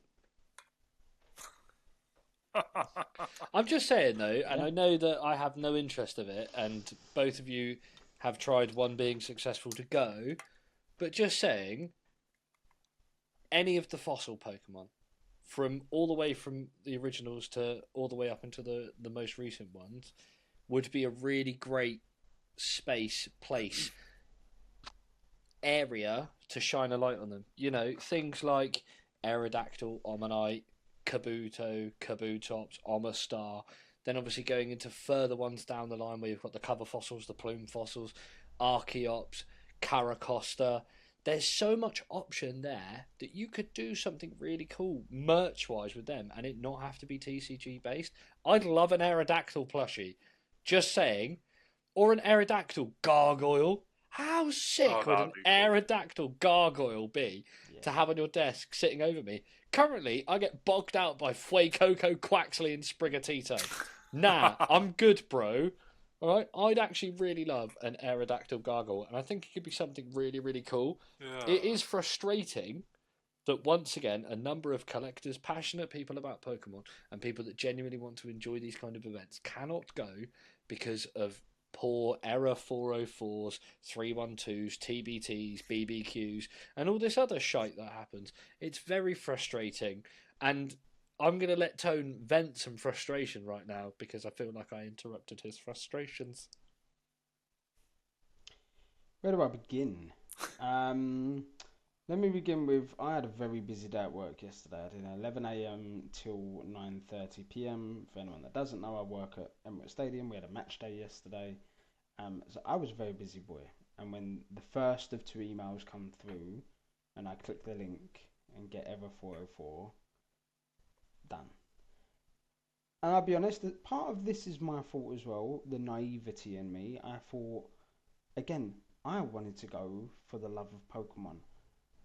Some of the stuff that Ed discussed never even crossed my mind. Because I'm seeing it something for, again, there's a Pokemon event that I'll be going to this Sunday, which is literally a pop-up Mega Evolution / Pokemon TCG Pocket event, like a walkthrough at Westfield Centre in West London, a shopping centre. It's not a ticketed event, just pop along, Pokemon event. This has been scheduled as a Pokemon shop, a pop-up shop. They've had them at other places. Yes, you've got to get tickets to go in. I've never been able to get to one because I never managed to get tickets. But I thought, being the Natural History Museum, being London based, I was like, this link isn't working. I will try later. I am at work. I've got quite a heavy managerial job at work where I get busy. So I was like, I will just jump on a bit later. So then when I jump on later and it's, yeah, we're already sold out. I was like, what? And then the stories come out of, oh yeah, it's sold out rapidly. Oh yeah, you go on Instagram, the amazing social media place where you see the incredible people in the community, and you see people in the community have got 2 slots, 3 slots, 4 slots, 5 slots. You're seeing loads of people that are like, I'm going to get loads and loads of slots. And it just, the shit just comes tumbling back down. And yes, anyone that saw my story last night, like, I had a very hard day at work. I was in a bit of a mood, and then that was like the needle, and that was the straw that broke the camel's back. Sorry, I was fuming. I was so mad that, because for multiple reasons, and I'm in this hobby because I love Pokemon, not because I'm trying to make money, not because I'm trying to chase an exclusive promo. I'm in it because I enjoy the hobby, and I just wanted to go. The other part of this is, me and the wife have been talking about doing a date day at Natural History Museum for a while, and a lot of people in this community have met my wife by now. She's not a big Pokemon fan, but she's a me fan, and she enjoys me in this hobby, and she's very supportive of that. She saw this before I did. She was the one that sent this, and she was the one excited for, this is going to be so much fun. We can go there, get you some content. It's going to be really great. And we can also have our day around Natural History Museum as normal. And I was like, amazing. This is a great plan. Fantastic. Everything was aligned until yesterday happened. Pokemon couldn't get their shit together with ticket releases again. There were people that, again, no compassion is slowly, it's not even slowly, at this point it's a fucking rolling barrel of shitstorm of compassion leaving this hobby. No one cares about, oh, if I get myself 5 or 6 slots, that means 5 other people can't go. They're just like, no, I get my slot and I get more slots. I can get to enjoy it some more. And it sucks. It sucks the joy away from this hobby. And last night, again, the boys know, I bought these 2 booster boxes a week ago, and I bought them up early. I'm going to bring them again. I was planning to make these last as long as I could.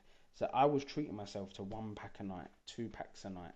I did, I think, out of 60 packs, I did a video with the boys the other night where I whipped about 6 or 8. I did another one with a couple other lads where I did 10. That left me, 44.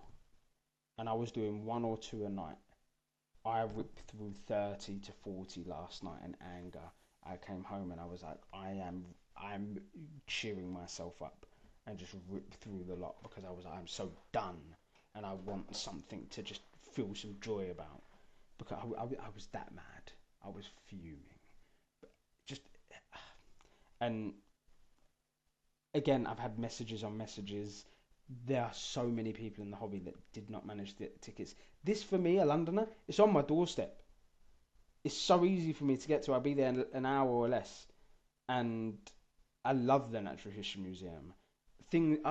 Trying to put the light on it before I probably will continue moaning, but the things that I was looking forward to was, again, growing up in London.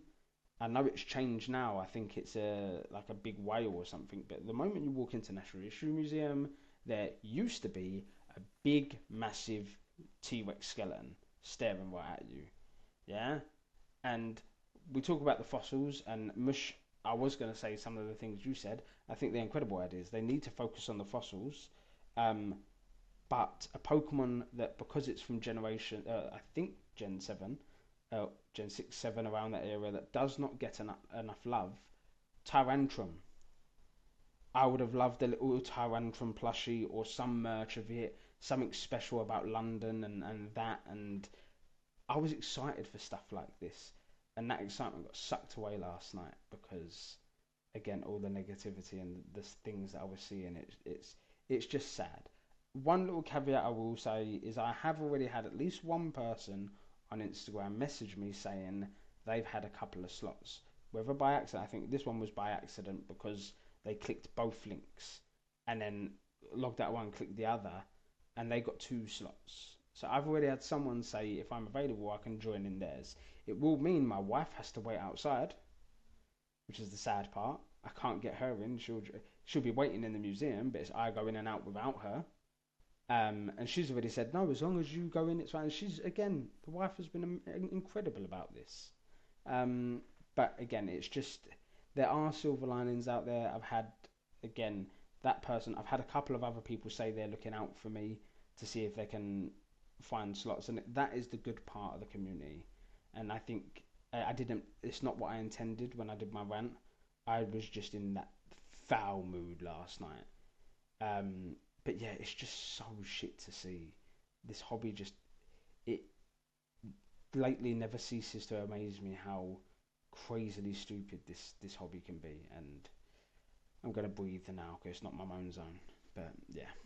Another nice little bit to end it on, though. Thankfully, at the time of recording, this is something I have been consciously checking. Nobody has tried to put these free tickets up on eBay for any kind of money.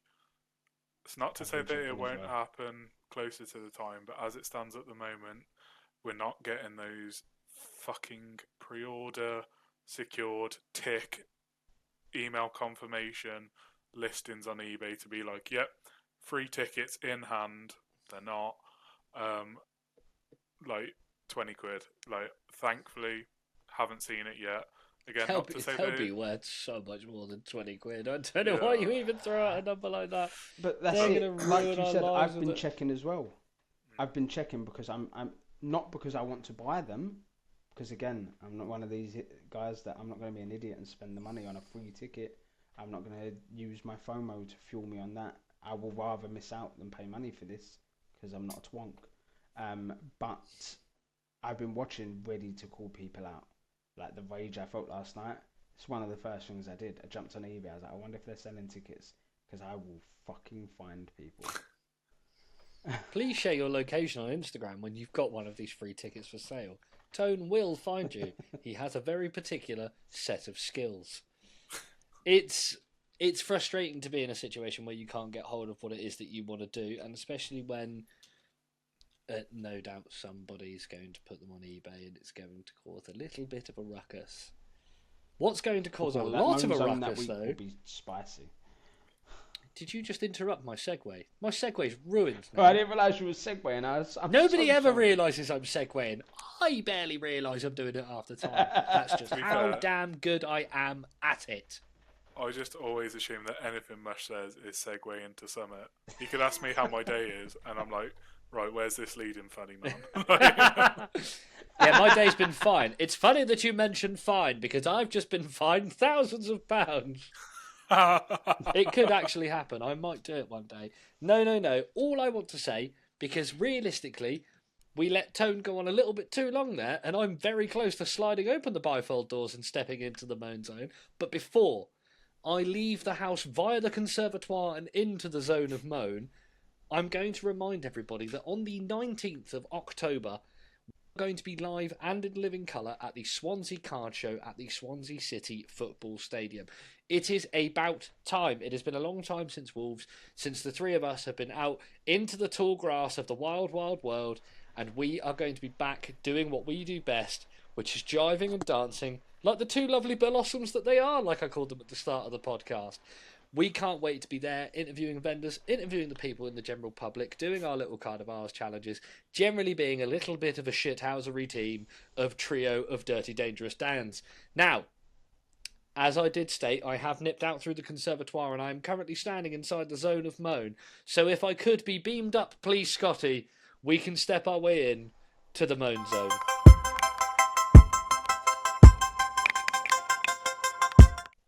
Alright, so this week I decided to do something I've done in the past. I wanted to reach out to the Instagram community and see what people wanted me to moan about, because I think I just got my biggest moan of the week out. And I will say, I have had multiple people say Nightmare at the museum, the Natural History Museum, fiasco. I've had people say the NHM shit show. I've had someone say Natural History Museum X Pokemon cock up. Someone's just put Natural History pop up with big eyes. I think a lot of people were going to enjoy that we had that segment. So you guys won't be the moan zone. You've heard it already. But it's pissed people off. So some of the ones I'm going to go through today. So, someone has put about new chase cards. And these recent lovely boys here have spoke about grading. And recently in the hobby, there's been a surprising large amount of new chase cards always getting a 10 when it's the first card to grade, no matter what the company. And there's been some evidences that the guys have shown in other group chats, and if we try and find them, Mish will flash them, but don't hold me on it, because I'm awful at that stuff. That's a Mish thing. There are instances where you've seen a graded 10 card that is so off-center, it's walking off the screen. It's crazy, the grading that it has been given, but because it's the newest big hit card, the chase card, it's graded 10. And it smacks of grading companies trying to, we're the first, we're getting there. It's weird. And it's something that a lot of people have been messaging about in group chats recently. So if you've got an opinion on that, let us know. Are you a bit I question grading anyway, so I feel like I'm quite biased on this. Lads, what do you think? There's definite truth to it, because it's like, oh, let's have a look at this brand new chase card that's come out. Oh, here's how it looks in a 10. This 10 could be yours for a large sum of money, and the population of graded 10s of these cards far outweighs the 8s, the 9s, even the 7s. It's like you might get one or two and then 400 10s, and it's a bit odd that quality control is that good at a time that it is this piss poor in English. So yeah, it's sussy buckets, I will say. I can't remember his name. Hang on. It will come to me. Bear with me. It's right there.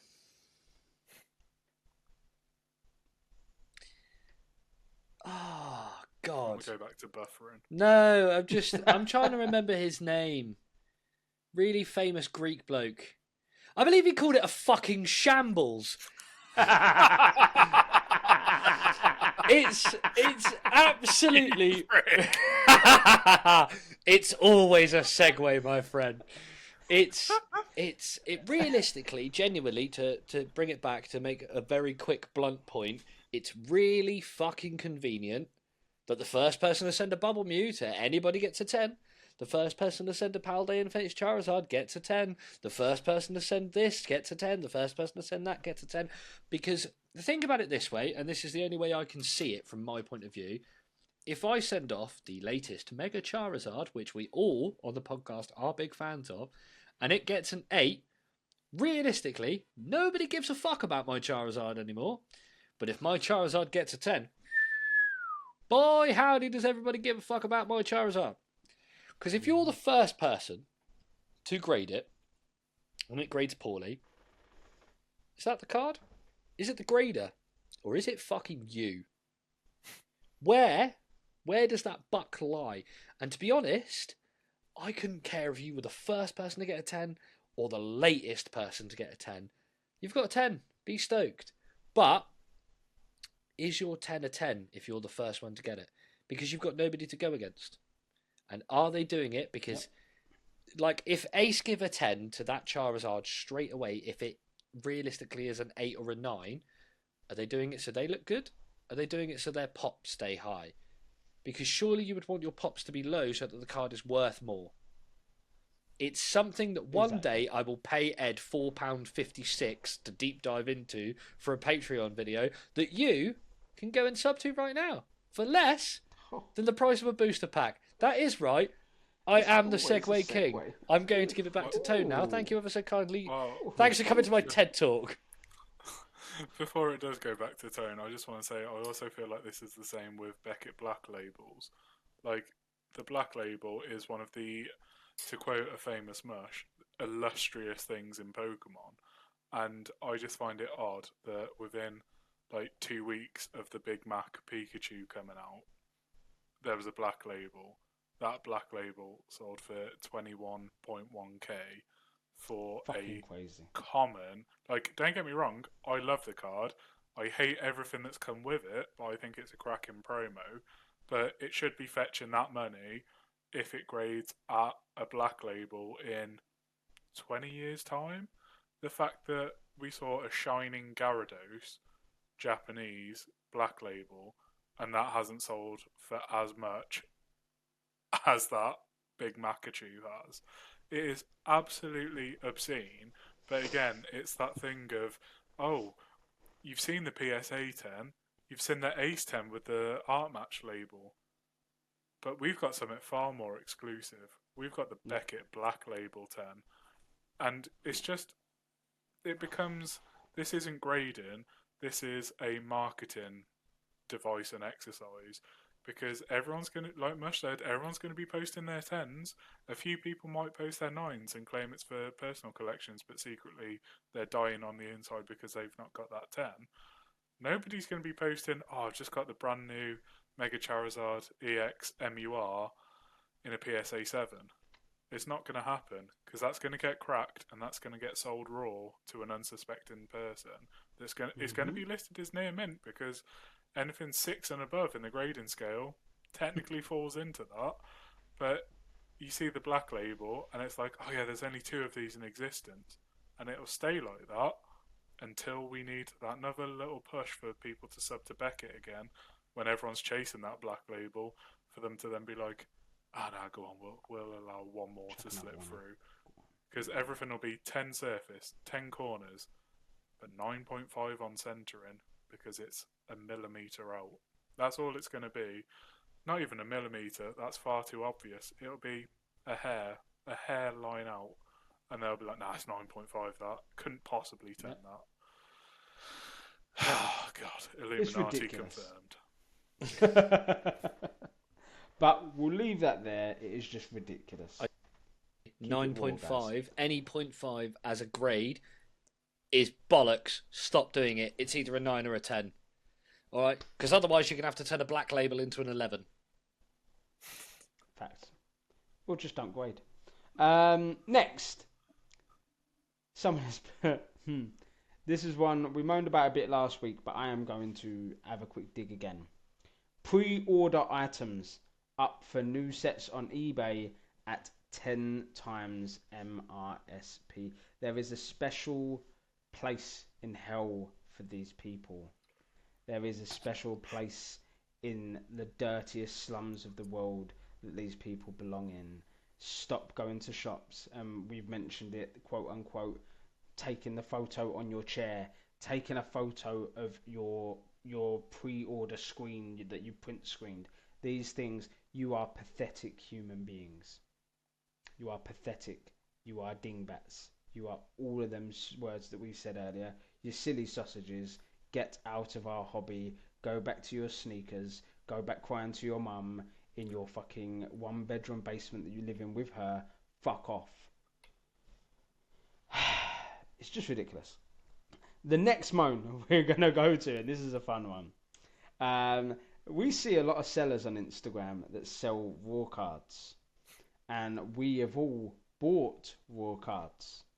And someone has put, how people don't have a fucking clue how to comp their products, their cards, their sealed items. I'm seeing a lot of things online recently, and it's the new trend now with all prices rising. I'm seeing things. What I do, I don't know about the other lads, because I'm awful at comping cards, and I'm far too generous. I know I've given stuff away and sold stuff for much lower than it should, because that stuff doesn't bother me. I'm not, even when I was a seller, I got told off. I gave the 3 evolutions, I had them in German, and I gave them to someone for like a £5 or like £7.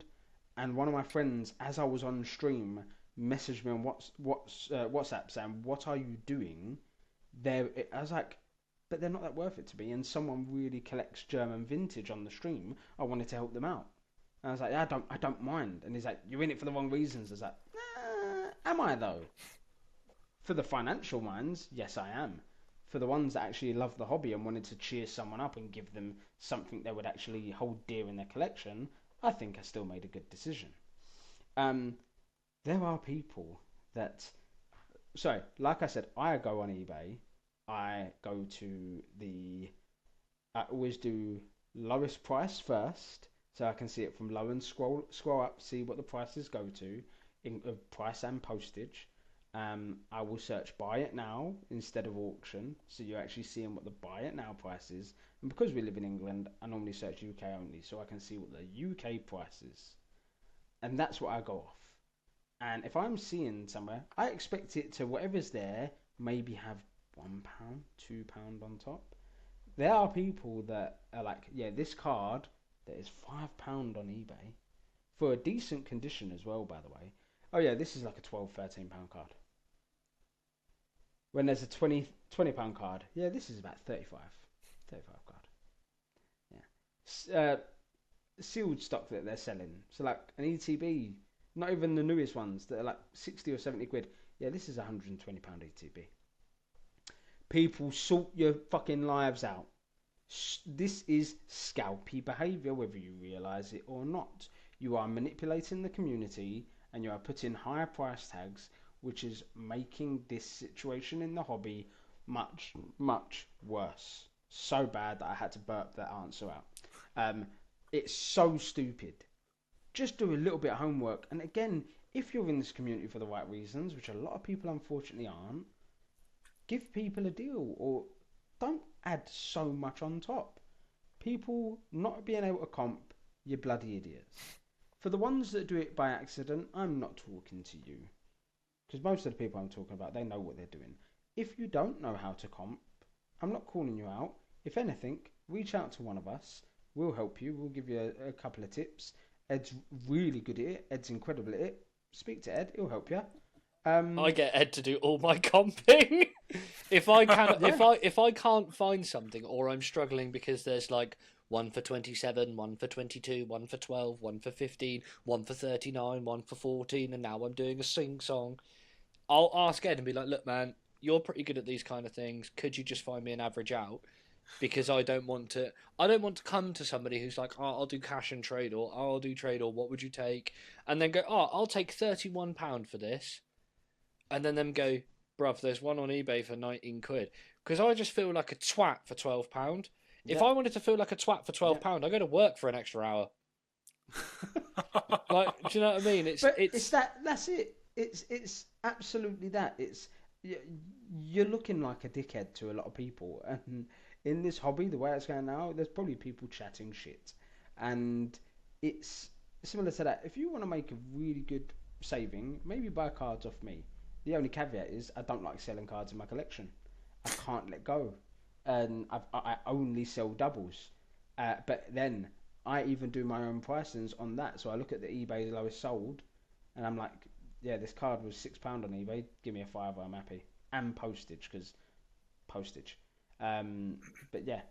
Sorry, you're not charging fuel. Are you charging fuel? Are you charging fuel? Don't get me started. I know it's the main zone, but don't get me started. Because it's a £5 for the card and £2.70 for the postage and £1 for fuel, £3 for a monster, and £5 for the fact that Shay let you go out for an hour. Right? Just checking. I also have to charge my anxiety fee of leaving the house and bumping into other people. That. Fuck me, yeah. I just want to say, before we move on pricing, as we know, I do all the analytics and that. I get messages off Mush that's, "Ed, price this card for me. Also love you. Hope you're having a good day." That's a word for word quote. That's not even an exaggeration. I've done that probably at least once or twice this week. Oh yeah. But it's like, I think just a couple of things to call out. If you use Collector to track your cards and your portfolio, please bear in mind that also takes in the US into consideration. Their prices are vastly different to ours. You've seen a lot of YouTubers will go over to the US, to the big conventions, buy out shitloads of 151 because it was so much more accessible over there recently, and then come back and then sell it in the UK market where our prices are higher because 151 has been harder to come by. The best thing that I can recommend to do is go on eBay, have a look at what has last sold in the UK, get an idea for what direction it's heading as well. Because if you see one anomaly of a card selling for £25, then everything else is 15. It's like, really, you can discount that £25 one immediately, but also get an idea of if it's been like £16, £16, £15, £12, £10, or if it's been 15, 18, 20 to get an idea of where it's going.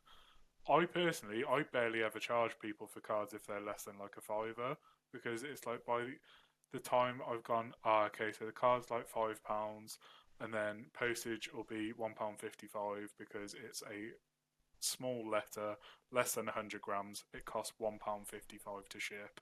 I know because I do it almost daily. I have a label printer. You cannot come for me. And the price of postage, I know it because I use it all the time. But it's like, I recently have sold Mush a bundle of cards. I priced them all up and I was like, right, this will come to £25.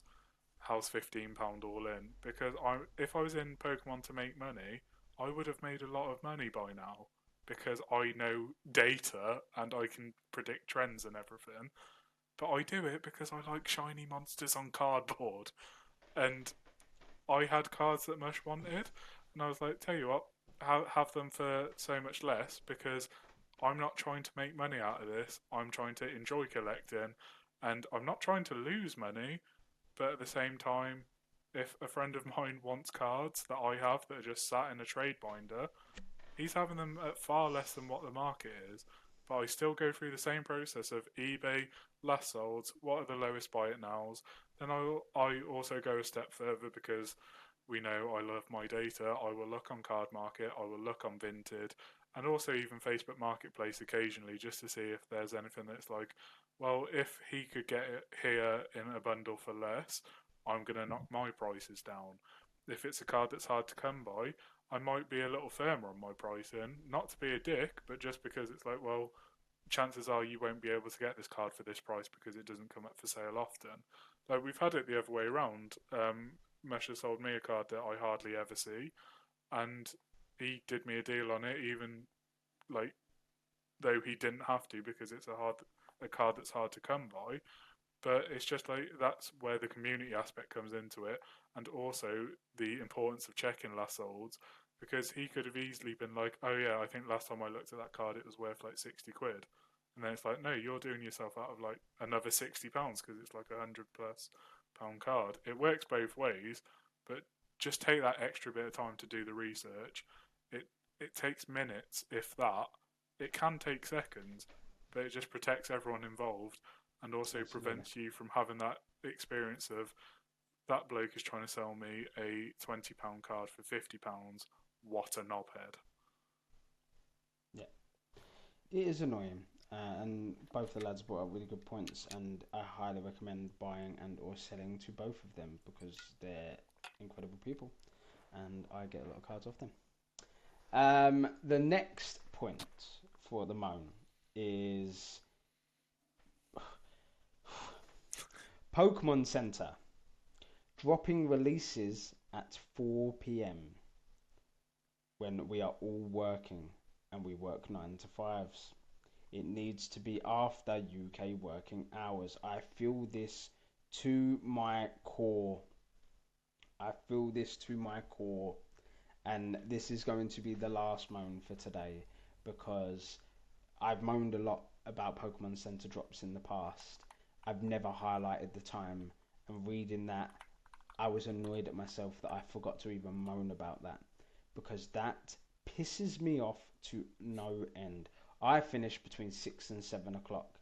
As many people already know, especially the PokéPals, since the summer, and renovations to the stadium, I don't have signal at my office anymore. So where I could usually jump into chats or jump into the Pokemon Center to get a drop or engage, my Instagram is taking a hit at the moment because I'm on it much less because I can't quickly sneak 5 minutes here and there at my desk. I definitely can't sit in a hour-long queue anymore to try and get something on Pokemon Center. So for me, it's now non-existent. It will never happen. Not that it ever did, because the couple of times it did, it was for the random new plushie or the sticker collections or something stupid or a triple blister. But there were times I tried to. There were many times I failed. And now I don't even have that opportunity because they are all at 4 p.m. or 5 p.m. Couple of 6s in here and there. 6 o'clock seem to normally be the plushies. Oh, them lovely plushies that I don't really collect. It's annoying. Pokemon Center it's the same. I'm gonna quickly touch on it. The Natural History Museum dropped at 11 to 11:30. I think the email came in at like 11:25. What a random bloody time.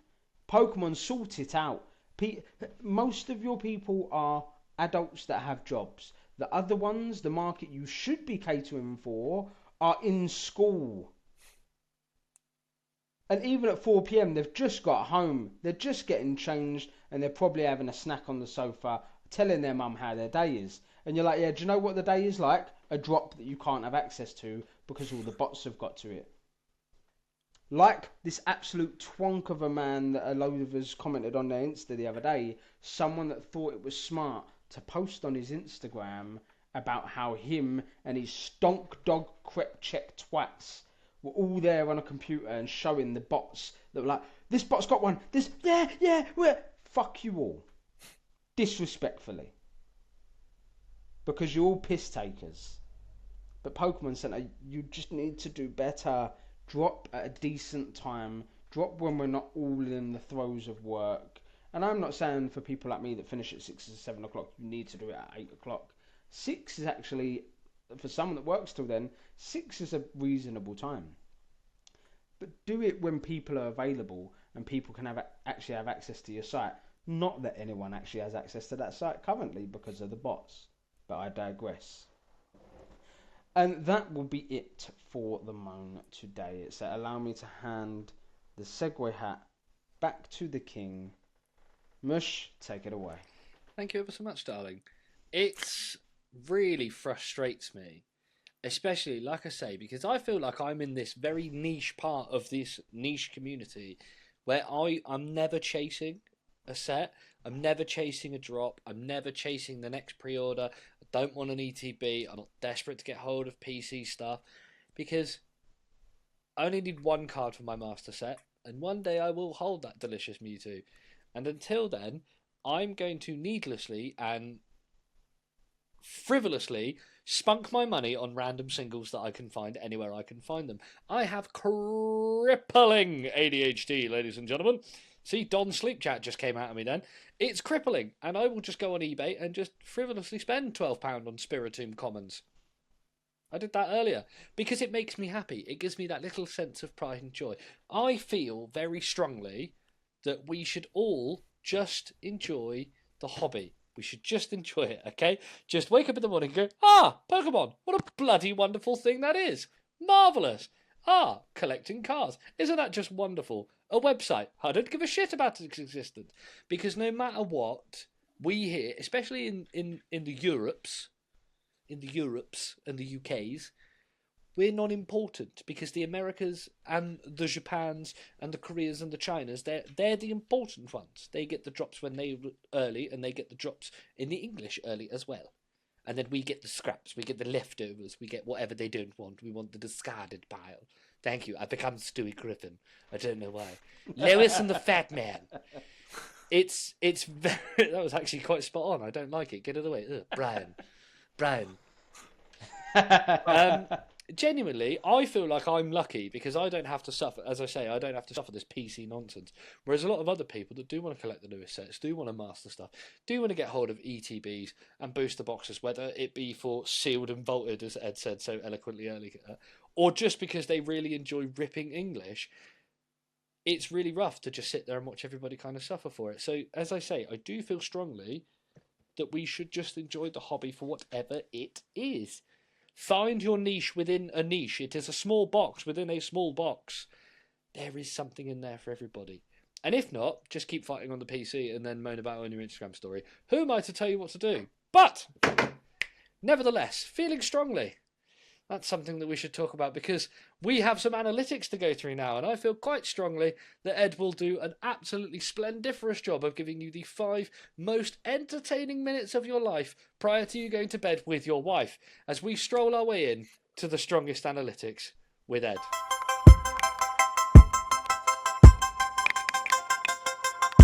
Welcome back to the Strongest Analytics, the only segment where your pulls get judged harsher than a supposedly water-damaged card, and your wallet evolves directly into Overdraft EX. I'm your host, the Pokey Strongman, and today we're diving into the top 5 most expensive cards from Mega Inferno X, or M2 for my set code sticklers who think PSA actually stands for Please Stop Already. This set came in hot, literally, because Inferno X is packed with fiery cardboard that's been in holes in binders and bank accounts, trainers, megas, and enough shiny gold and Charizards to make your local pawn shop cry. Let's count it down from 5 to 1. In 5th place, we have the Mega Charizard EX Super Rare at £60. The non-Dragon Dragon is back again, kicking things off hotter than your mum's oven chips at Gasmark 6. Sales are bouncing between £40 and £80 depending on how desperate the buyer is to cosplay as Warren Buffett with a binder claiming stonks. In the 4th spot, we have Dawn SAR Trainer Card at £80. Plot twist, a trainer card not named Lily is actually worth something. Dawn rides a bicycle, and meanwhile Simps rides straight into crippling debt whilst insisting, nah mate, I'm just collecting the master set. Sure you are, champ. Submit your hard drive for inspection. In 3rd place, we have the Oricorio SAR at £100. The unofficial canned tax is back, because nothing screams financial despair like a flamboyant bird priced higher than your weekly Tesco shop. This card is so spicy, it makes Blaziken look like a Nando's lemon and herb side salad. In the 2nd spot, we have the Mega Charizard X EX SAR at £500. Oh wow! A Charizard in a Charizard set, being absurdly overpriced. What a fucking plot twist. Truly groundbreaking innovation from the Pokemon Company and all those that enjoy it. Next thing you'll tell me is water is wet and Simps like trainer cards. And in the top spot, the gold position, if you will, is the Mega Charizard EX MUR card, hovering around the £600 mark. Shocker of the century, Charizard wins, yet again. The Golden Lizard perches proudly at the top of Inferno X, like your landlord asking you for rent money you already blew on shiny cardboard. Even your nan saw this coming, and she still thinks a Switch is just a light fitting. So what's the takeaway there? Inferno X proves once again that Charizard is the unofficial Chancellor of Cardboard Finance, whilst Oricorio gets a rare spotlight as a second-rate non-Dragon Fire type in the set. Meanwhile, Dawn is over here casually cashing in because trainer collectors have no self-control. The MUR tier is doing its job beautifully, taking already expensive SARs and strapping them to a rocket launcher directly aimed at your credit limit. On average, a top 5 pull Inferno X will net you a crispy £268, the highest we've seen so far in the Mega era. This is not a set list, this is a war crime against disposable income. So if you're chasing Inferno X, be brave, be bold, and above all else be prepared to list your childhood GameCube on eBay to recoup some funds. That's it for this short, sweet, and fiery episode of The Strongest Analytics. Until next time, stay strong, keep your slab straight, and remember, in Pokemon, fire may burn eternal, but your wallet burns far faster. Speaking of absolutely fire cards, let's take a look at the heat we brought to this little card of ours. Thank you, Ed, as always, for bringing us the 3 most entertaining minutes of my life. There's nothing quite like being reminded that Ace Water damaged my Arbok and that I'm not the funny one on the podcast. We step in to this little card of ours, the favourite segment of everybody who watches the podcast, as we go head to head to head to see who has the coolest card in their collection at that time. Now, we are on episode 12. I have been on a 10 episode last place losing streak. And it's been really painful. Is this the week that it all changes? Find out in the next few moments. Now, last week I decided that I was stepping out of the darkness and into the light with my Mimikyu V. An absolutely beautiful card. Ed stormed the castle inn with his very own Nidoking. Yes, yes, old back indeed. Antone tried to hold on to his throne with Morty's conviction. So, as always, in ascending order from 3 to 1, in third place, with a measly, with a pitiful, with a piss-worthy 13% of the vote, it's Tone! It's Tone and his shitty little Morty's card. Get rid of that. Go on. Fuck you. off. Get out of it. Nah. Just want to point out this is my first third place. It's the only reason I'm giving you any shit, 'cause it's the first time that you've ever come last. Unfortunately, Morty's conviction wasn't strong enough to keep Tone on his throne, and he goes from 1 to 3 like Lewis Hamilton during a pit stop. I don't know F1, but I'm assuming that's a good joke. I don't know F1. Is Lewis Hamilton doing worse cars than the other cars? Is car drive slow? Is he still shagging Nicole Scherzinger? That's really the question. That's the real question. Gives a fuck about his driving speed. Anyway, we digress. In second place, with 37% of the vote, merely scraping the top spot, it is Edward and his Nidoking. And I am very surprised by this because old back Japanese is king and Nidoking is far topper. But in first place, for the very first time in 10 episodes, which is a really long time and I'm really disappointed in all of you, it is me, the Mush, and his Mimikyu with 50% of the vote. Thank you, thank you. No, there will not be a Very speech. well I will deserved. not sign Stunning anything. card. I'm very happy with this. Very happy. Thank you very much. It's great nice to finally be off of the bottom spot. It's nice. I feel great. Thank you ever so much for voting. But I digress and I must be humble as a show of genuine kingdom.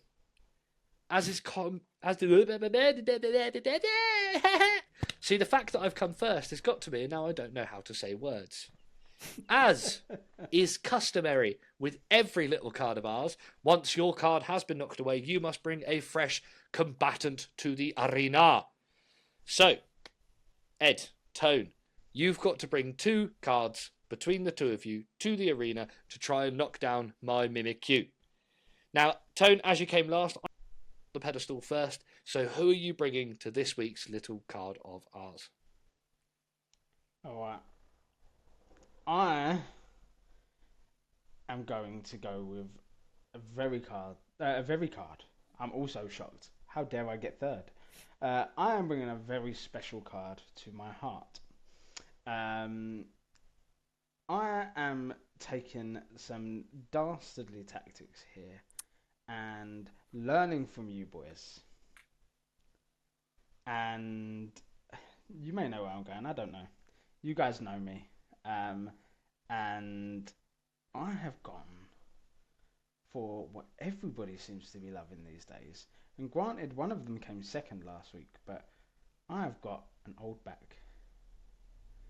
And as you boys know, I don't have many of these because I never collected Japanese, but I've got an old back. Very special card to me.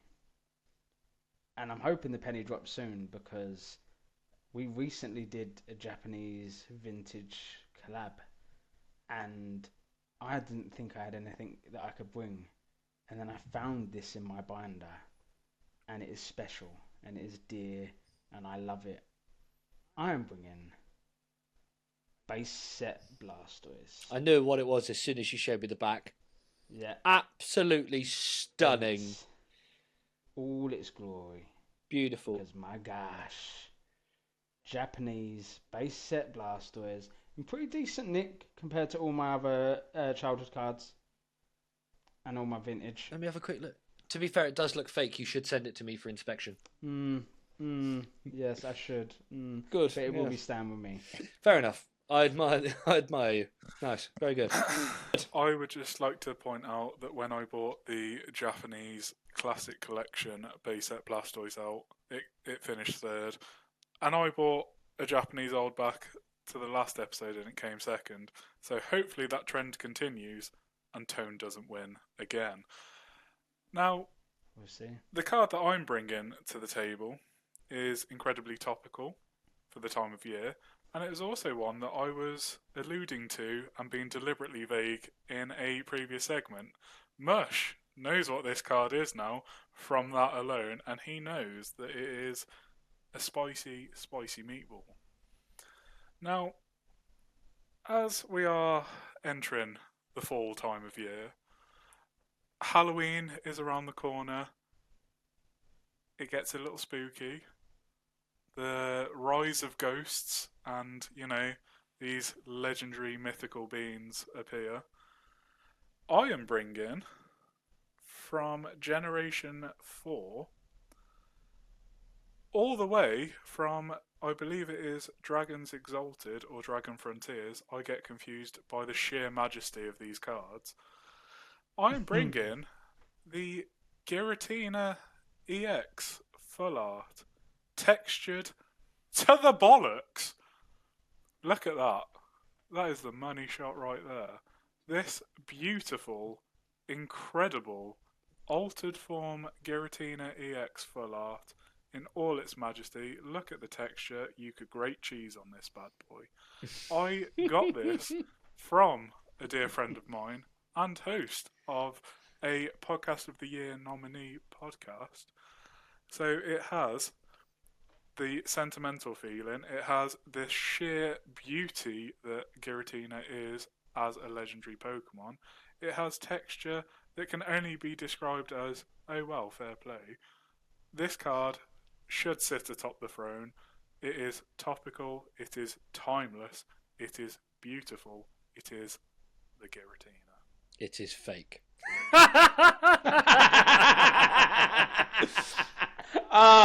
So that's why you sold it me cheap. Yeah, I'm not doing you deals because I like you do for me. I'm doing it because I want it out of my collection. Hang So, on, how long has Pokemon had a Q in it? so it's spelt with a Y. Pokemon. These Pokemons I've heard so much about. Ah, yes, this pocket mansters. Pokemon. So, for this week's little card of ours, will Mimikyu remain on top? Will you dive deep into the ocean of collection and choice and pick base set Blastoise? Or will you be sucked into the shadow realm like Bonnie Blue's been round your yard? And will you vote for the Giratina EX from Dragons Exalted? Just to confirm that for you, Ed, because I know what set it's from. If you would like to vote, you can go over to the PokéPals Podcast Instagram page and vote for one of these wondrous pieces of shiny cardboard right now. Who stays on top? You decide. Who's a dick about it? Whoever's on top. But always Tone. Yeah, it is usually Tone, to be fair. I don't know where this has come from, just because I reacted to you guys being dicks in week 2 and 3. Anyway, Wow. It's time to jump into the Hall of Fame.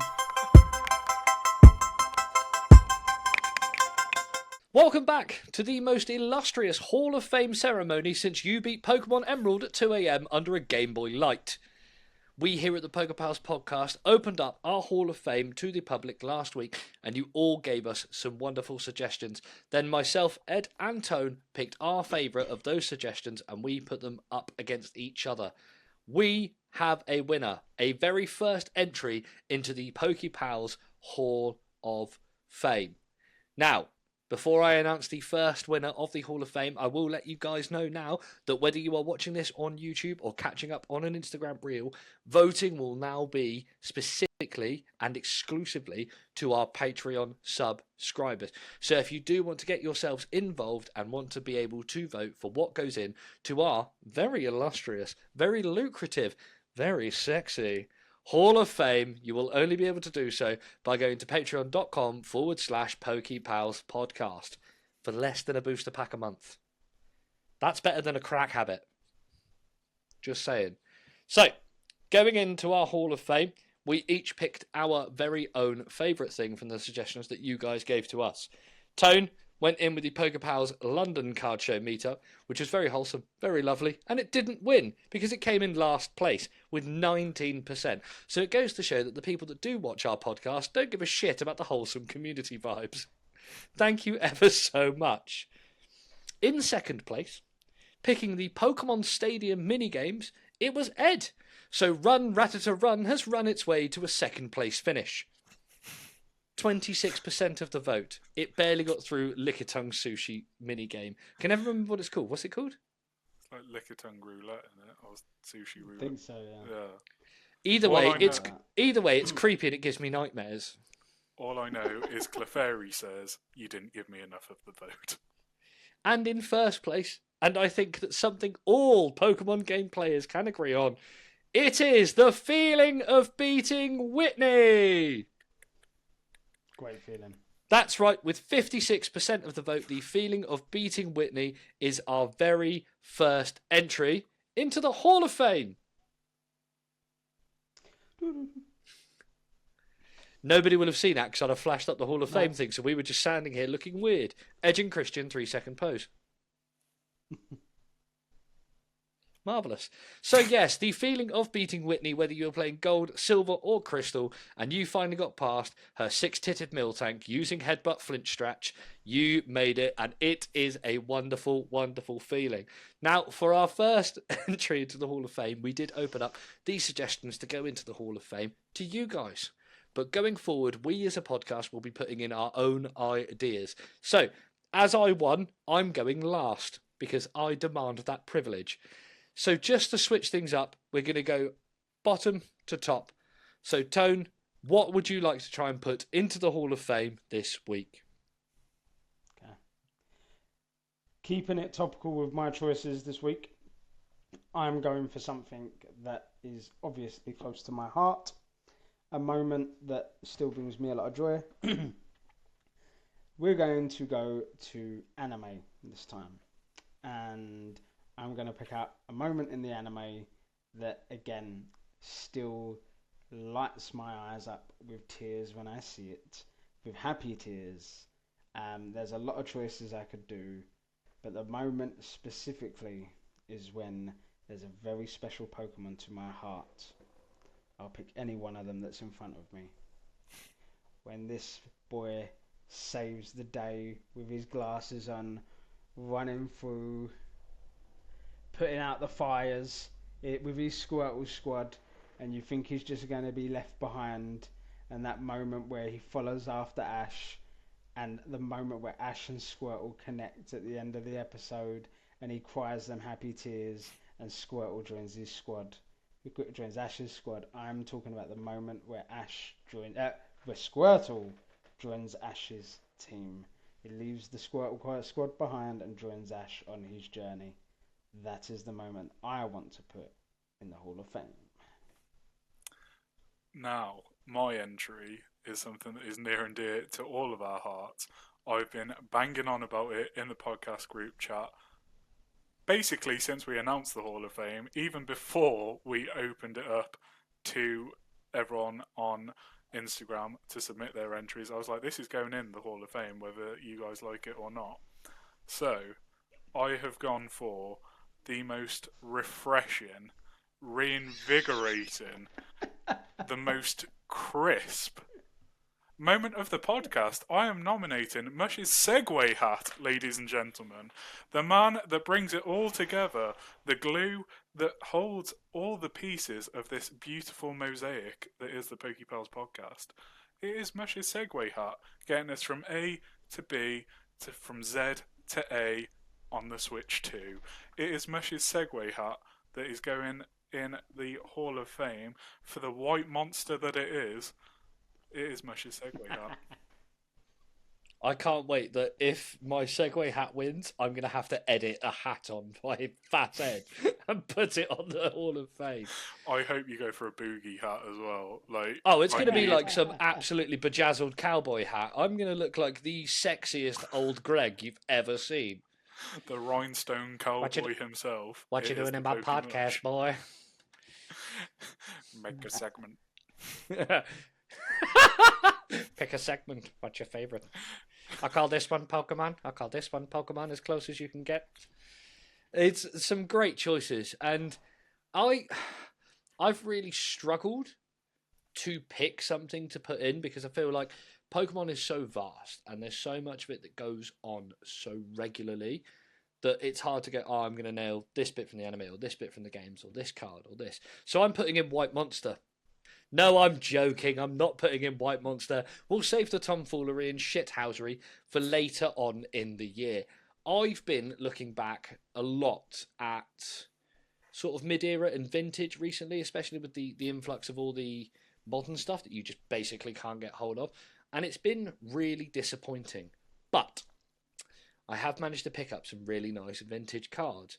And so, for that reason, I am entering in the original Team Rocket set into the Hall of Fame.